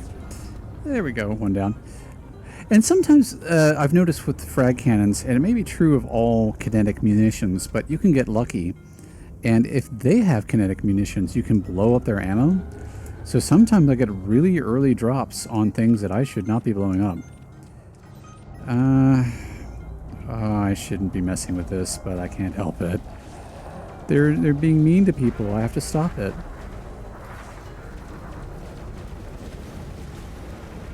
Alright, we got his shield down 50% on first pass, which is not bad. He still doesn't think I'm the main threat, which is interesting. Shield down 24. Oh, I just see Maya posted something. I'll have to check that in a second. Outfitted Vulture during the Thargoid attack on Jameson Memorial so I could help out since I'm not good at killing the interceptor variants. I don't even know what the variants are. I need to tune into your channel more. Do you have, like, Thargoid lore? Is that a... Oh, wait. I'm paying attention to the wrong guy, aren't I? Not to dictate. I mean, you do what you do, but I need to go back and look for previous videos. Maybe you've got something on your YouTube channel. Because I know that Thargoid exist. I don't know much about them. I'm suddenly feeling sluggish. I wonder if he's done damage to modules, because that turn felt wrong.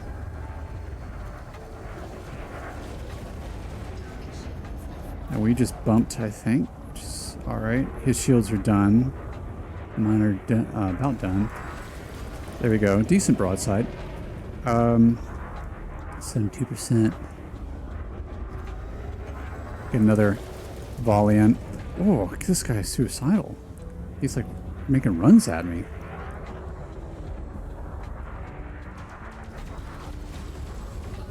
Oh, he's got multi-cannon as well, I think. And this is why, like, I keep advocating for VR. I feel like I'm, at this point, probably should be sponsored by Zuckerberg. But being able to track my moving the head just does this thing with the animal part of your brain that gives you a very intuitive sense of where that is in space. Whereas I am very, very bad at tracking things by looking at my little radar. It feels so good to do that, even though I'm really sacrificing on the visual quality. It's so worth it for me. Oh, I thought we might have blown some munitions, because I think he's using multi-cannons. Oh no. Oh no. I still got a little shield left. I'm working on his hull. You know what, I'll boost too. Slide a little bit. Oh, we got our shields back. That's okay. We can deal with that. A good pair of headphones definitely help too, because I can kind of track the sound, which shouldn't exist in space, but it's a nice game design choice. Well, that's my shields. Now I'm out and he's got shields. Oh, and something else is attacking me. What is attacking me? Hang on, what is attacking me? I think I might have... Yeah, this is crisis. I might have accidentally tagged a security forces ship and gotten somebody's attention. It could be just one of his buddies, but I'm not sure. Oh, and Amaya says she's still learning about targets. Oh, but anything you know is worlds beyond what I know. I'm sure that, like, the beauty of this game is there's so much that none of us will ever find out. that there's always something to learn. That's kind of what hooked me, honestly. Like, every time I thought I learned something, I've realized there's like 16 more things I need to research. Where is... There he is. Okay, now we can get hard points out. Do some power adjustment. I'm not being tracked by the security forces, so it must have been his buddies. Still being targeted, so I may have to pop out every now and then for recharge and whatnot, but I think we can take this guy out.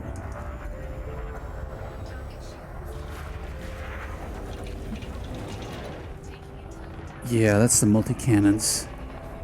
He hit me straight on the canopy that time. Let's do a little more thruster dancing. Oh my gosh, he really is trying to ram me, isn't he? This is not a player. I'm not in online mode. This is some NPC just really taking runs on me. That's wild. Down to 6%. See if we can get him on this last pass. There we go. Man, buddy, you were persistent. Okay, so that's a threat. Yes, so... Oh, that's why my shields were getting rocked. Wait. I feel like there might be somebody else, but I think it's just this guy. Wow. Okay. Oh, thank you, Sir May. Honestly, I feel like that was extremely clumsy and took way too long. But I'm getting a little bit psyched out by these guys making really close runs on me. I hope at least it's cinematic, but I'm not used to NPCs just, you know, missing by a hair's width. Oh, he's... Don't keep me a distance. I need the close shot. Oh, that canopy's gonna blow. Okay. And this is part of why, like... Oh no. I think I did tag that friendly a little bit. We'll see if he gets mad. For the first stream, I thought I'd play with my little floaty boat Junior. Oh, gosh. Okay, I'm at 38%. So if this thing does blow up, I'm not going to be heartbroken. It's okay. I've got the insurance buy. It's all right. Oh, it's turrets. That's what it is. Okay, we might have to bail on this for sanity's sake. Because he's able to hit me even when... Yep. Even when he's not really looking at me. Let's dump some power into shields, try to get those up faster. I've got a little distance. Oh, my poor canopy, it's all cracked up.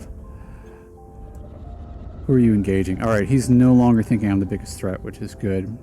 So I'll kind of re-engage spatially, but I won't dump energy into him until I get my shields back, or he's about to blow, one or the other. Whoop. And yeah, in VR, it's definitely worse. It's, well, I mean, it's good. Like, it's part of that amazing experience, like the old 3D movies where they had red-blue glasses. Oh no, he is shooting at me. You really feel it when it's up close. I'm just not used to that, so it's kind of spooking me out. All right, so shields are back online, at least a little bit. Start putting shower back into, back into weapons. He's at 70%. Yep, got a lot done with that frag cannon. Down to 6. I'm also running low on frag cannon ammo. Boosting just to keep where he's going to be harder for him to hit me. There we go. Goodness. That was a challenge. At least for me. I'm not that great. So yeah, I'm all cracked up here. We're definitely going to have to make a run. Well, yeah, I don't even have enough ammo, I think, to finish. How many are left? 3. Yeah, it's reminding me of the early days. And thank you for the cat encouragement. I'm a big fan of cats. Oh,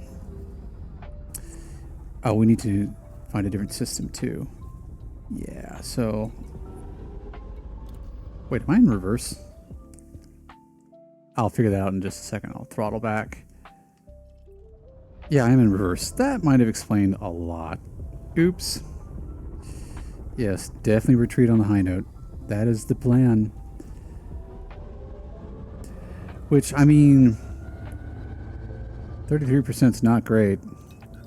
I'm okay. I don't know how messed up my modules are. I'm honestly not quite sure how to check that. There is a way to see how banged up your modules are. Oh, right there. It says health, of course. So frameshift drive, yeah, down to 86%. That seems to be they've taken the worst of it. My modules are okay. But yeah, so you see, like, for people who are into tech and IT, like, you have to outfit your ship, decide which grade, because these things that say 5A, 4E, the numbers regard how big the unit is, and the letter regards what grade it is, where A is best. And some draw more power, or generate more heat, or cost more money, and you have to pick all that out when you're outfitting your ship. And then just the maintenance process of, okay, we just did the shooty stuff. Now, what's functional, and do I need to make repairs? There are field repair kits. There's just so much to this thing. But yes, let's go back to, I guess, Toulon, because it's close.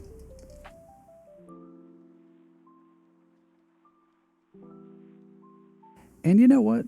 Maybe for fun, we'll speed things up when we get there. Because I don't want to be too boring. I feel like just watching this could be a little bit grindy. So, here we go. I have a little bit of surprise once we get to Toulon. Retract hardpoints. Align with destination.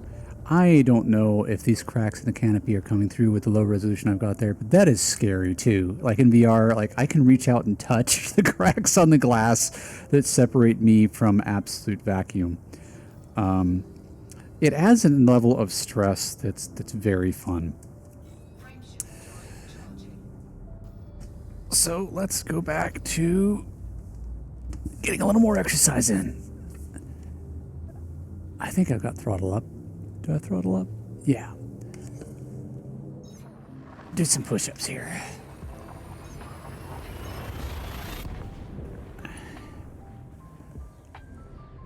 Push-ups in space. Oh, I can see the cracked glass underneath my feet. That's even worse. Why am I doing this? All right, let's not fly into the sun. Let's not fly into the sun. Oh, I'll grab the stick. Okay, throttle back. I should have thought of pulling the throttle back before doing that. Alright, back in the pilot seat. Let's find Gordon Plant. It's on the other side of something. It said lock destination obscured. So yeah, this is where it's actually, oh yeah, the lighting of the sun or the star. You can definitely see the cracks and all of that. Pushing off the star gets you places faster than trying to cut across it, because I need to get out of its gravity well. So sometimes the fastest way to get somewhere is to go immediately opposite it, just to get out of whatever gravity well was influencing you. I have a few seconds here, so I'll take a brief hydration break, take a couple sips of water.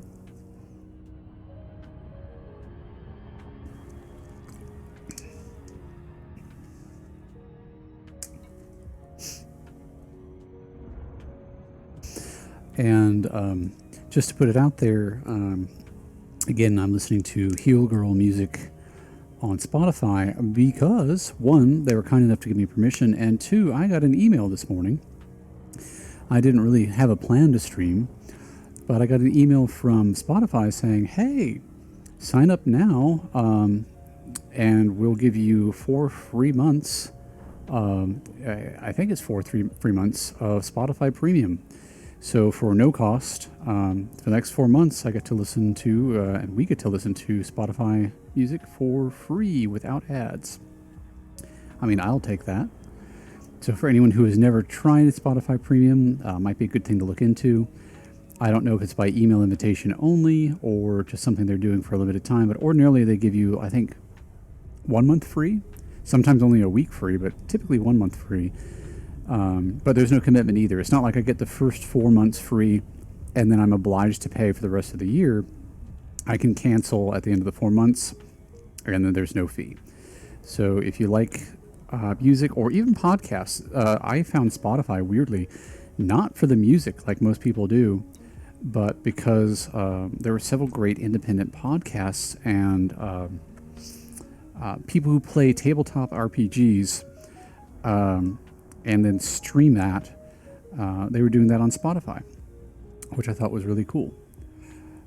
So just a shameless plug there. But not shameless plug, I'm plugging somebody else. And again, just speaking to whoever's listening or no one at all, in my mind right now, my goals, even if I keep up with this, is I don't really want to be a Twitch affiliate. Uh-oh. What's... Oh, already here. I thought I might have been interdicted. I don't really care about affiliate and partner. I don't think there's a whole lot of income that comes your way. So my goal is just to do things that create kind of a... Oh, no, not close enough. A value-add experience, like the quizzes on jumps, the little asteroid game, and some other things that I'm working on that'll come down the pipe. But if at some point someone wants to support me, please don't worry about subscribing or anything like that, because I'm never going to have, at least I have no intention at present of having ads on this channel, at least not Twitch ads. Any advertising I do is going to be like that, where I'm not getting paid at present. I'm just saying, hey, there's this free thing out there that anyone can sign up for, benefit from it. So I have the freedom to endorse people that I recommend. There we go. Sorry, I was like, why is the autopilot not kicking on? So in the short term, like Spotify, a lot of people do seem to enjoy it. I've listened to Pandora over the years, and these days YouTube Music's a thing, but both YouTube and Music and Spotify are kind of pricey at I think like $12 a month each. And 4 months free, I mean, that's a lot of money that you don't have to pay. So I don't have a problem putting out a vocal plug for a service that's offering a 4-month free trial, you know? Okay, so I promised some sort of little surprise once we got back to Tolan. Here we are at Gordon Plant. I've been tooling around in my little floaty boat Junior, but it's been taking a little bit to knock out this pirate problem. So maybe for today, towards the end of this, I'll upgrade to this guy, which I don't know if Amaya or Yonsi are still on, but those are the red and green decals from the Dreams of Cthulhu Squadron that I'm in, thanks to them, courtesy to them. And that's an anniversary Elite Dangerous icon, I think, for the 10-year anniversary for them. So, yay, good for them. But this is my floaty boat trademark, floaty boat TM. It's got lots of amenities. It's very nice. You see we've got air conditioning for the feetsies. Keep comfy. We've got a little compartment over here for our snacky snacks, so we can keep cozy. We've got our old-timey radio. Back there you can see is our AC controls. And just because I'm accident prone, we do have a first aid kit on board because, you know, why not? You always need those. But yeah, my thought is maybe in the future I could do like a cabin tour of some of these ships, just go around and look at the different things and talk with people about them. I would love to be able to have the chat in my vision when I do that, so I don't kind of neglect everyone. But yeah, so this is an upgrade from my Mark V. This is a Python Mark II, which I believe is by the same company. In-game, it's called, I think, DeLacy? Can I look that up? Surely I can. Somewhere. I think it's Falcon DeLacy, isn't the branding of the ship. It's a little more sluggish because it is a bigger ship, but for its size, it's pretty agile. It's got a lot of punch. And it will do a little bit better against these pirates because I have 3 of them left to deal with. Perfect. Course plotted. We're all the way already far enough away from the ship that we can activate our drive. Sorry, that was a local super cruise, so I was enabling hyperspace jump. That's our destination. Drive is charging. And, oh, did he go live? I was just keeping an eye. I have some favorite streamers I like to watch, making sure that someone I was watching didn't just go live. Another quiz question. Do feel free to put your answers in. ! Answer space the letter. And here we are back in system. We will find a high hazard resource extraction site. Autopilot on there, and I think do some more squats while we wait. So, I think I mentioned earlier, but where I'm such a fan of the AudioVox and LibriVox stuff, it's entirely within their terms of service to rebroadcast or repackage and resell or whatever any of that stuff, since it is fully public domain. I was thinking it might be nice to reach out to maybe Mark Nelson, who's one of my favorite narrators, and just get his permission anyway, and see how he'd feel about me running some of his public domain audiobooks in the background while we're doing some adventuring someday. This has been fairly action-packed. I've been trying to keep it not boring since I've been doing some pirate hunting, but I don't want everything to be combat and everything to be pirate hunting. If we get out exploring, which is something I've yet to do, it'd be nice to have that on in the background. And there are several really good stories that I think anyone would enjoy. So, in addition to just being in a sci-fi universe, I'd love to help introduce some people to some of my favorite science fiction stories. Like The Cosmic Computer is one I was thinking of, could be early on. It's kind of fitting and timely. It deals with an artificially intelligent computer, even though it's written quite a while ago, and the social and political impact the mere existence of such a thing can have, which is fascinating. Because to me, science fiction is a very special genre. Of course, I'm biased. It has a very special place in my heart. But science fiction, we write about the future. And in doing so, we can talk about, you can just frame anything in the future. You can make a horror story in the future. For example, Frankenstein.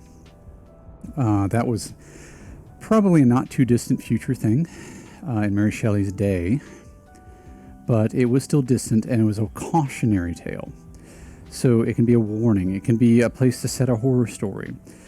But very often, science fiction portrays a future with an intention of telling one story, but it actually tells at least two. Secondarily, the author is always telling something about what they hope the future will be like or what they expect it to be like. And I feel like that's a reflection on how we see the universe and the world that we create.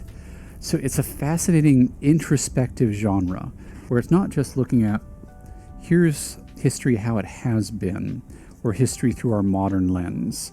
It's, well, what will humanity be like in the future? Even telling a story about how we'd interact with artificial intelligence somewhere in the future presupposes a great deal of things about who we are. And here I'm going to push off the planet a little bit, get out of its gravity well to reduce its travel time. But stories of how we interact with AI imply that humanity may be the same or may have changed, and whether or not it's changed or been the same has strong implications for what we expect of our species over time. And I just find that a fascinating rabbit hole to go down, and there are so many different angles on it, which is why even for one genre, you can see so many different takes on a utopian or dystopian future. Lately, I've been rereading the Expanse series by, I think his name is James Corey, which is fantastic. If you have seen the series on Netflix made from it, Do read the books. The books are absolutely worth your time. And if you have not seen the series, absolutely watch the series. It is one of those rare cases where something in literature translates well to a live action production. Okay, so we are back in system. We have 3 more pirates to deal with somewhere once we find them.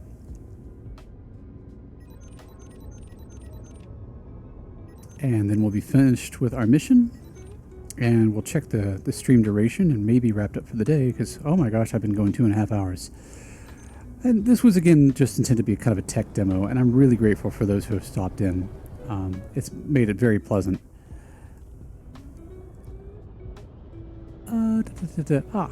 Here we go.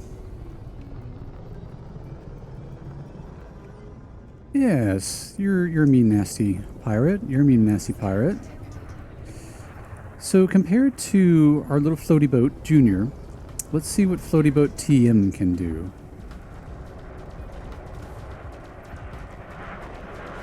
So hey, buddy, how's it going?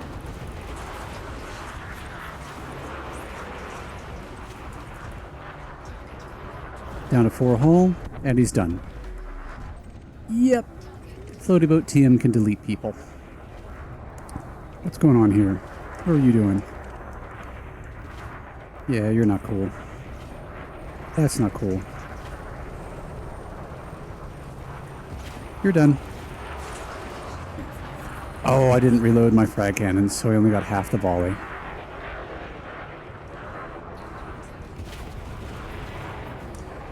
Go ahead and hit me. That's alright. This thing can tank all kinds of damage.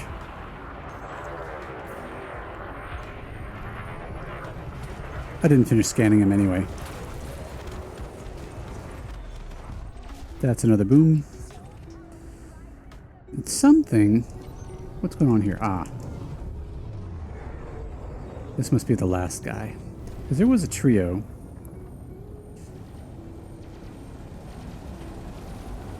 I admit I often use this Python Mark II for pirate hunting because it is very time efficient. I like the Cobra for the fun of flying and the adventure and the risk, because you don't want to lose the thrill and the enjoyment, but this thing does the job well. Oh, you are going to go toe-to-toe with me? Really? Okay, I mean, so here you go. Yeah, that's the 3 pirates we needed, so we're done. We're done here. Oh my gosh. What even? I just, where is this from? Tolan? Yeah, we can hop back there. How many pirates am I supposed to kill? 40? I mean, we might be able to knock out the smaller missions to give myself, because that's 1 day. It gives me 6 days to do the others. So let's head back to Tolan real quick. And turn in this mission.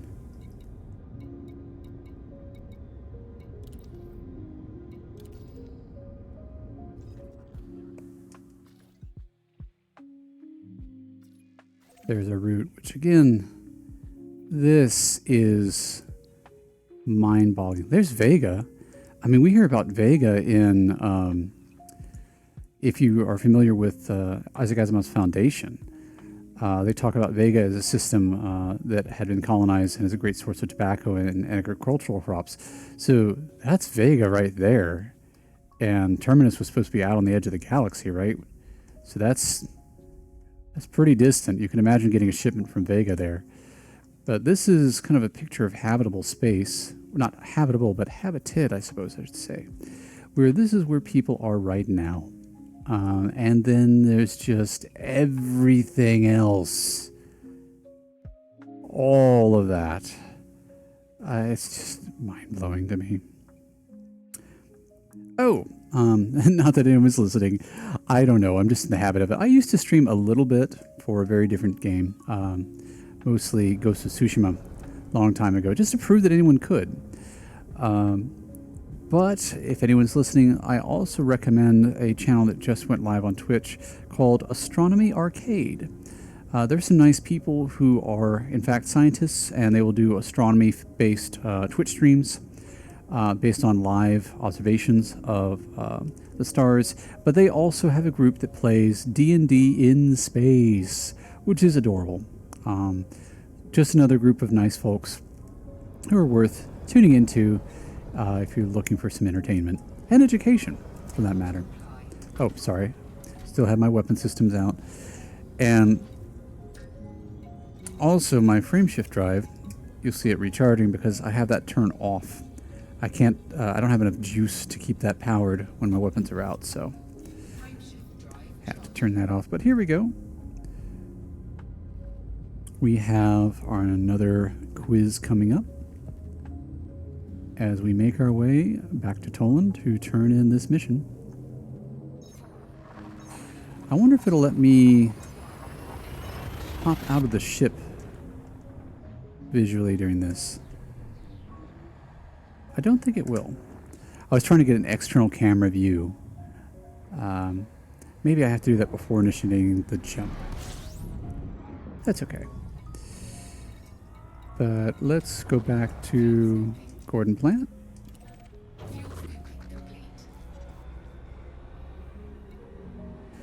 And that's something else I love about this. Let's just cruise and look and enjoy the star. The concept of a fuel scoop is so fascinating that you can get close to a star, dip into its corona a little bit, and harvest some like helium and hydrogen ions to use as nuclear fuel.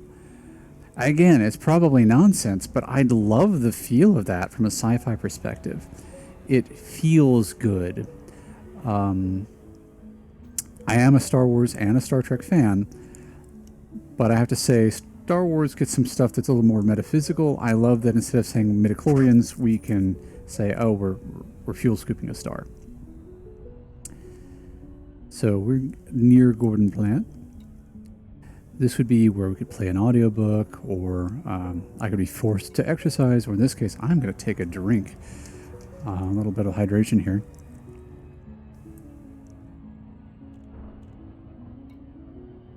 Bottoms up, so to speak. And I'm going to give this a little bit of a Super Cruise Overdrive boost. Punch just a little closer. Burn off the gravity well in a flip. Throw a little yaw in there to also kill that off. And now we're just like right here.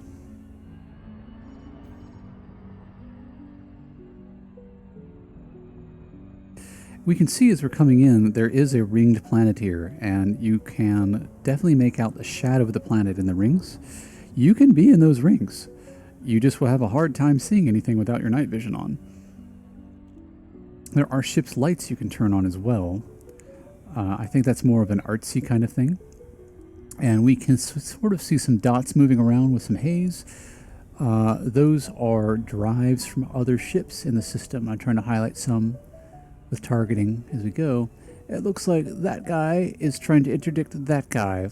So that looks like a pirate trying to pull him out of a faster than light travel. Currently not my problem. I don't have a frameshift drive interdictor on this thing. At least I don't think I do. I didn't build it as such.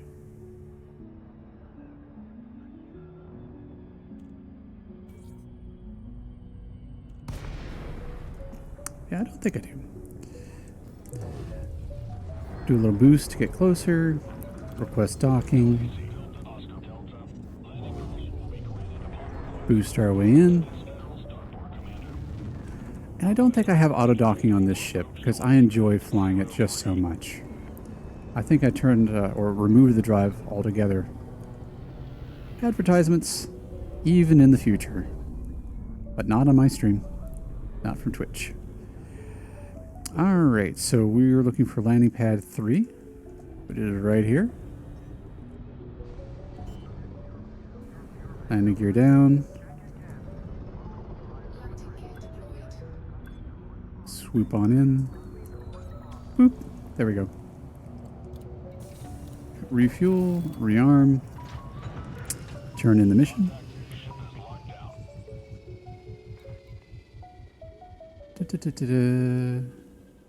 Oh yes, mission board. I often forget how to do things. I'm still learning. Very much new to the game. Yeah. Did I not?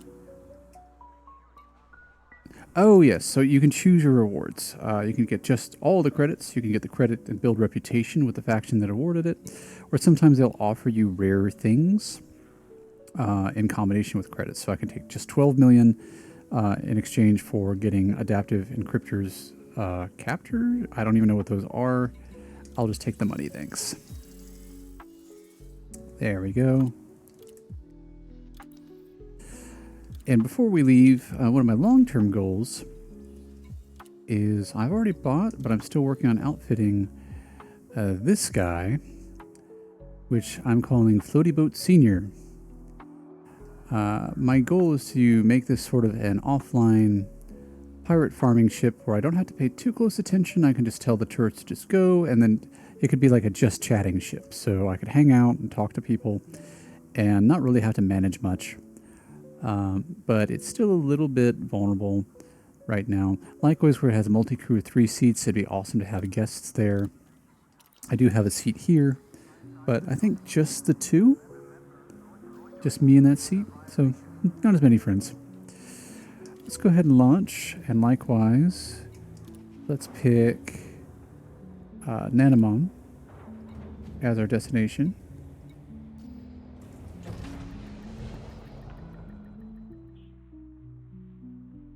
This is the home system for Jerome Archer, the politician whose faction I'm a member of.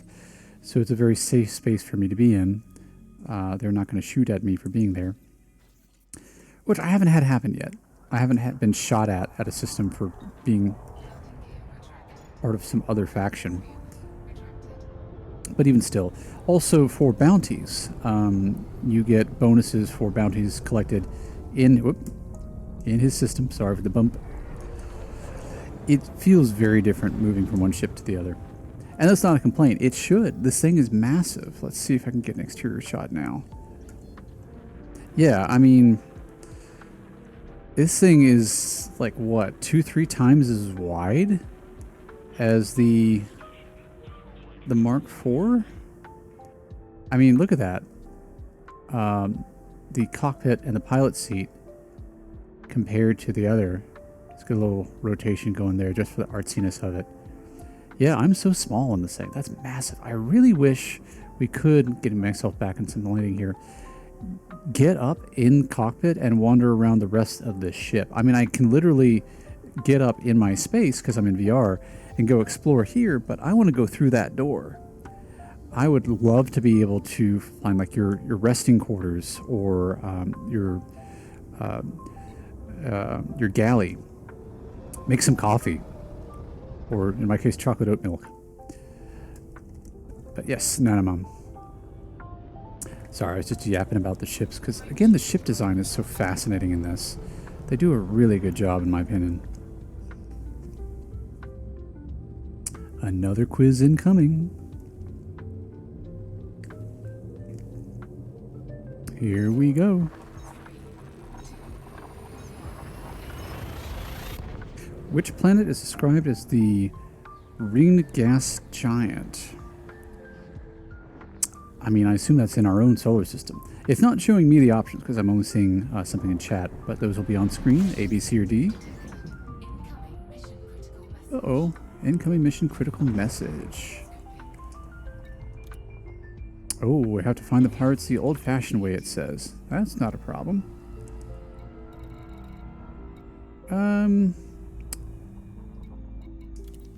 Let's turn on... So they'll just be in signal sources somehow. Let's just go to the first one. And speaking of learning, I discovered something this morning that I thought was interesting. So with regards to orbits, as we see here, I'm on the orbital plane for the system and passing various things. The question was, which planet is closest to the Earth. I mean, we've got, Mercury, Venus, Earth, Mars, etc. And so one would assume maybe Mars. But they went down the rabbit hole of first asking, well, what do we mean by closest? And when you really look at a star system, of which we are floating in one right now, not all of the orbits are on the same plane, or at least not perfectly. And the planets aren't all orbiting together, like right next to each other in a line. They have different orbital speeds. They occasionally line up, but they can be opposite ends of the star. The orbits are not perfect circles. They can be, they're in fact usually ellipses. So the decision for this purpose was to say, well, which planet is closest to the Earth on average, or most of the time? And if you do the math, weirdly, because of the speed of Mercury's orbit, how fast it rotates around the sun, and our relative orbit compared to Mars or Venus, it's actually Mercury that is closer to the Earth most of the time. But then, by extension, well, wait a minute. What does the solar system look like at any given time for other stars, or rather for other planets? And by extrapolation, it turns out Mercury is closer to Venus than any other planet, and Mars than any other planet most of the time. In fact, Mercury is closer to every other planet in the solar system most of the time than any other planet. So you would think Earth would be closer to Jupiter than Mercury. Well, most of the time it's not, because our orbits keep us more distant for so long. I'm just kind of on wing flying with these guys because they seem chill, right? You guys are chill. Anima, if you're watching this or watching this later, like, I'm looking forward to seeing you enjoy this experience too. What you can do in terms of matching speeds with sticks is really cool. Being able to kind of do this little dance with guys. Yeah. But I'll let them fly off here. There's bound to be some sort of threat. And if you don't mind, I'm actually getting a ping on my phone, so I'm going to let the chat dry for a little bit.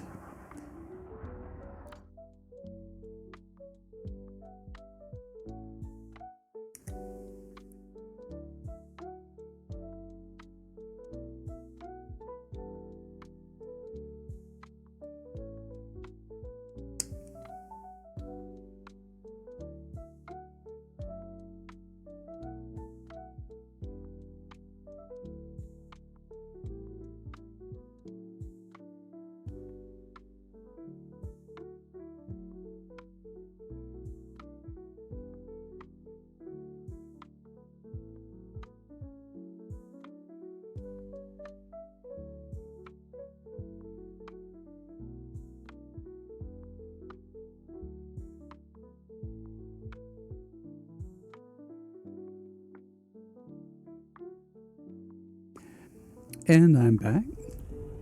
I heard we lost a ship, so maybe chat is empty, which is fine. That's totally fine. I just put there for entertainment's sake. But supposedly, I mean, are there any pirates around here? I'm not seeing anybody who's a meanie. So maybe we hop on to the next, eh? That means it's time for another quiz. Ready to engage. 3, 2,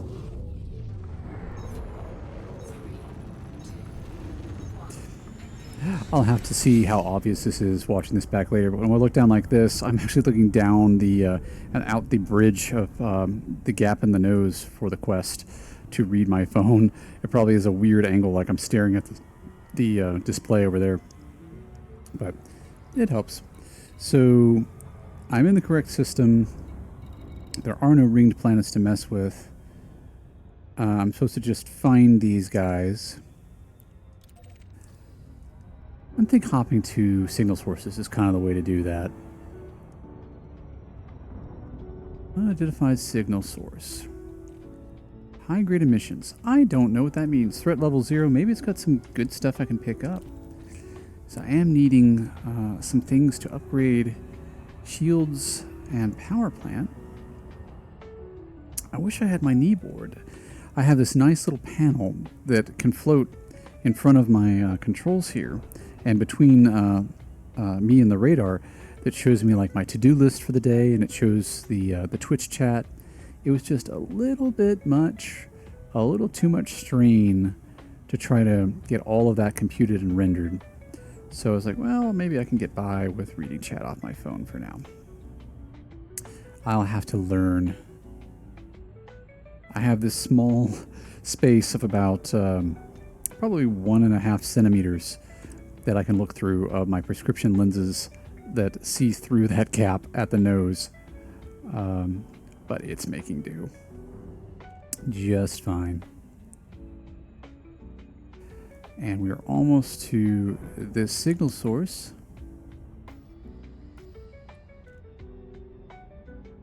Slowing down. I mean, look at that. That's so cool. Like, that's 5 other spacefarers just doing their thing. I'm so not brave enough to go in public, though. I'm looking forward to more activities in Squadron when Amaya and her crew are more active in game. I have not played any co-op yet to date. Oh, that wait. Is that what? Whoa! I just plowed right into all that. Is that what I need, or I think I was picking these up before? Yeah, I was picking these up before. So, proto heat radiators. Like, are these super common? That like I should ignore this, or are these super rare and I should be happy about this? Because it's just proto heat radiators everywhere. Like, maybe I should pack some limpets. Oh, hello. Who are you? You're an enemy. What you doing?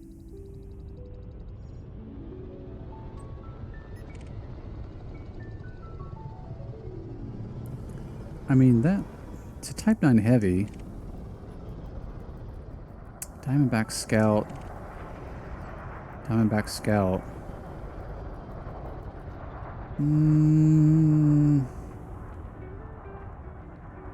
I don't think you're being malicious right now, so we're just going to leave you be.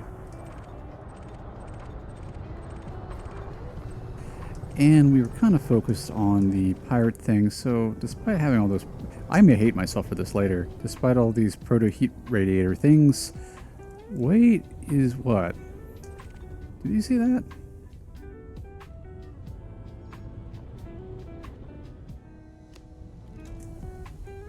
What is this? Is this an intact Imperial Eagle just floating here? Oh, well, not intact. It is missing a wing. Anyone in the cockpit? Hello? No, it looks like the escape pod has deployed.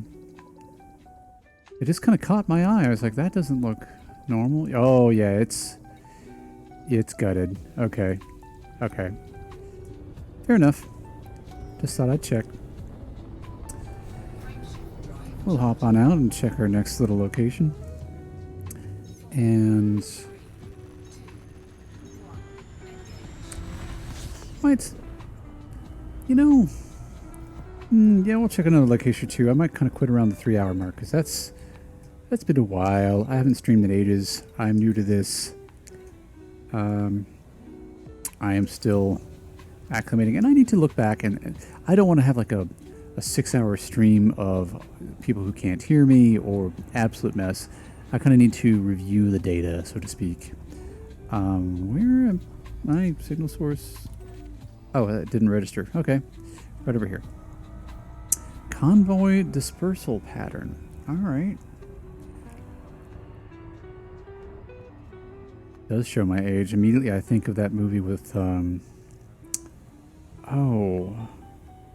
it's not Tom Selleck, but he has a big mustache like Tom Selleck. Smoking the Bandit. What was his name? I I don't know, but yeah, back in the 70s or 80s when huge mustaches were a thing.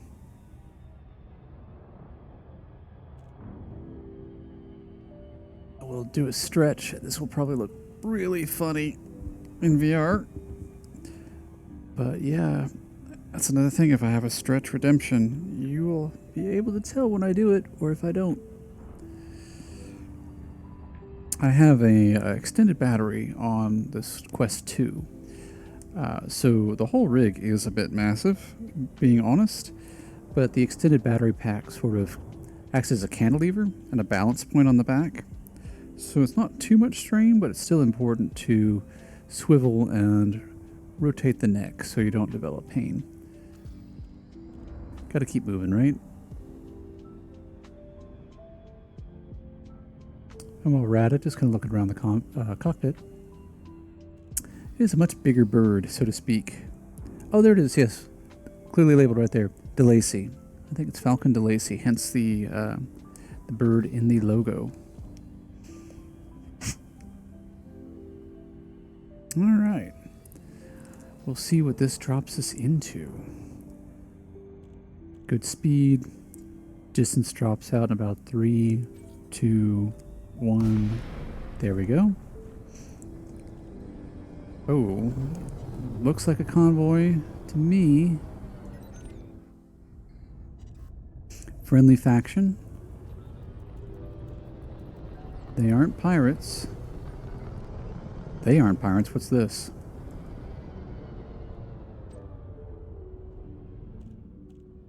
I see something on my radar, but I can't get a lock on them. It seems like they're running really cold. Alright, they're also Archer. Let's pop on our night vision. Yeah, there we go. So there were 2. Okay, so far nothing but friendlies in system. That suits me fine. So let's go ahead and hop back to maybe Stronghold's carrier. They have neat stuff. Let's go there. It'll look fun. And might call it there for the day. One last quiz.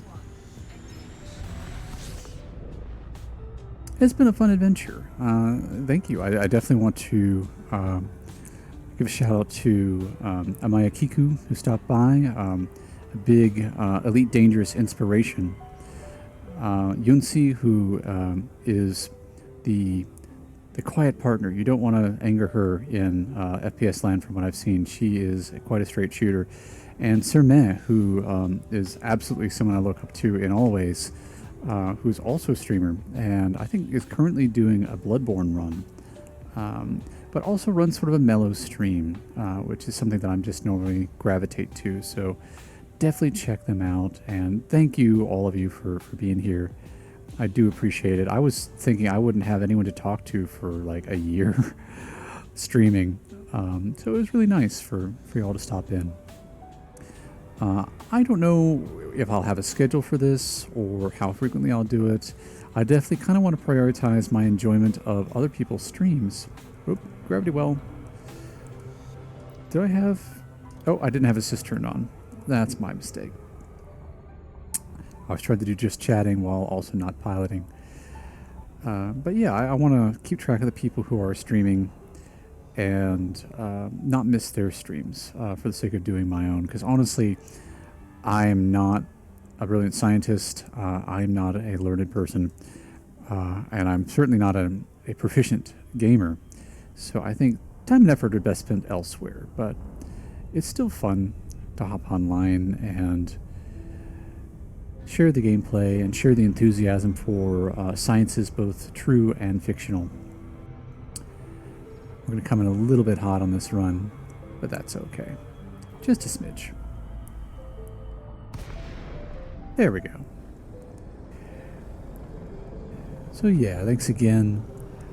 I'll bring this in for a park and call it a day. We were able to hunt down some naughty pirates, do some testing of stream tools, do a little bit of resource gathering. I will have to find out what those proto thingies were. I don't know what they are. Oh, Really? Are all the pads busy? I know I'm close enough. I mean, there are a lot of ships in pattern. My goodness, look at this. This place is hopping. Wow, okay. Yeah, red seems to be Archer's color. It's not something I'm too personally into. But wow, this is busy. Okay. I guess I'll be hanging out here for a minute, figuring this out. Scan detected. Docking request denied. Yeah, sometimes there's just no room at the inn, so to speak. I don't think I need a... Yeah, I was gonna say, I don't think I need a spot that big. Ah, slot 3 might be good. Request denied. See once he disengages. Docking request denied. Yeah, I think those spots are... Request granted. And where does it put me? Pad 3. Yep, I thought it would be pad 3. So here we go on in. Landing gear deployed.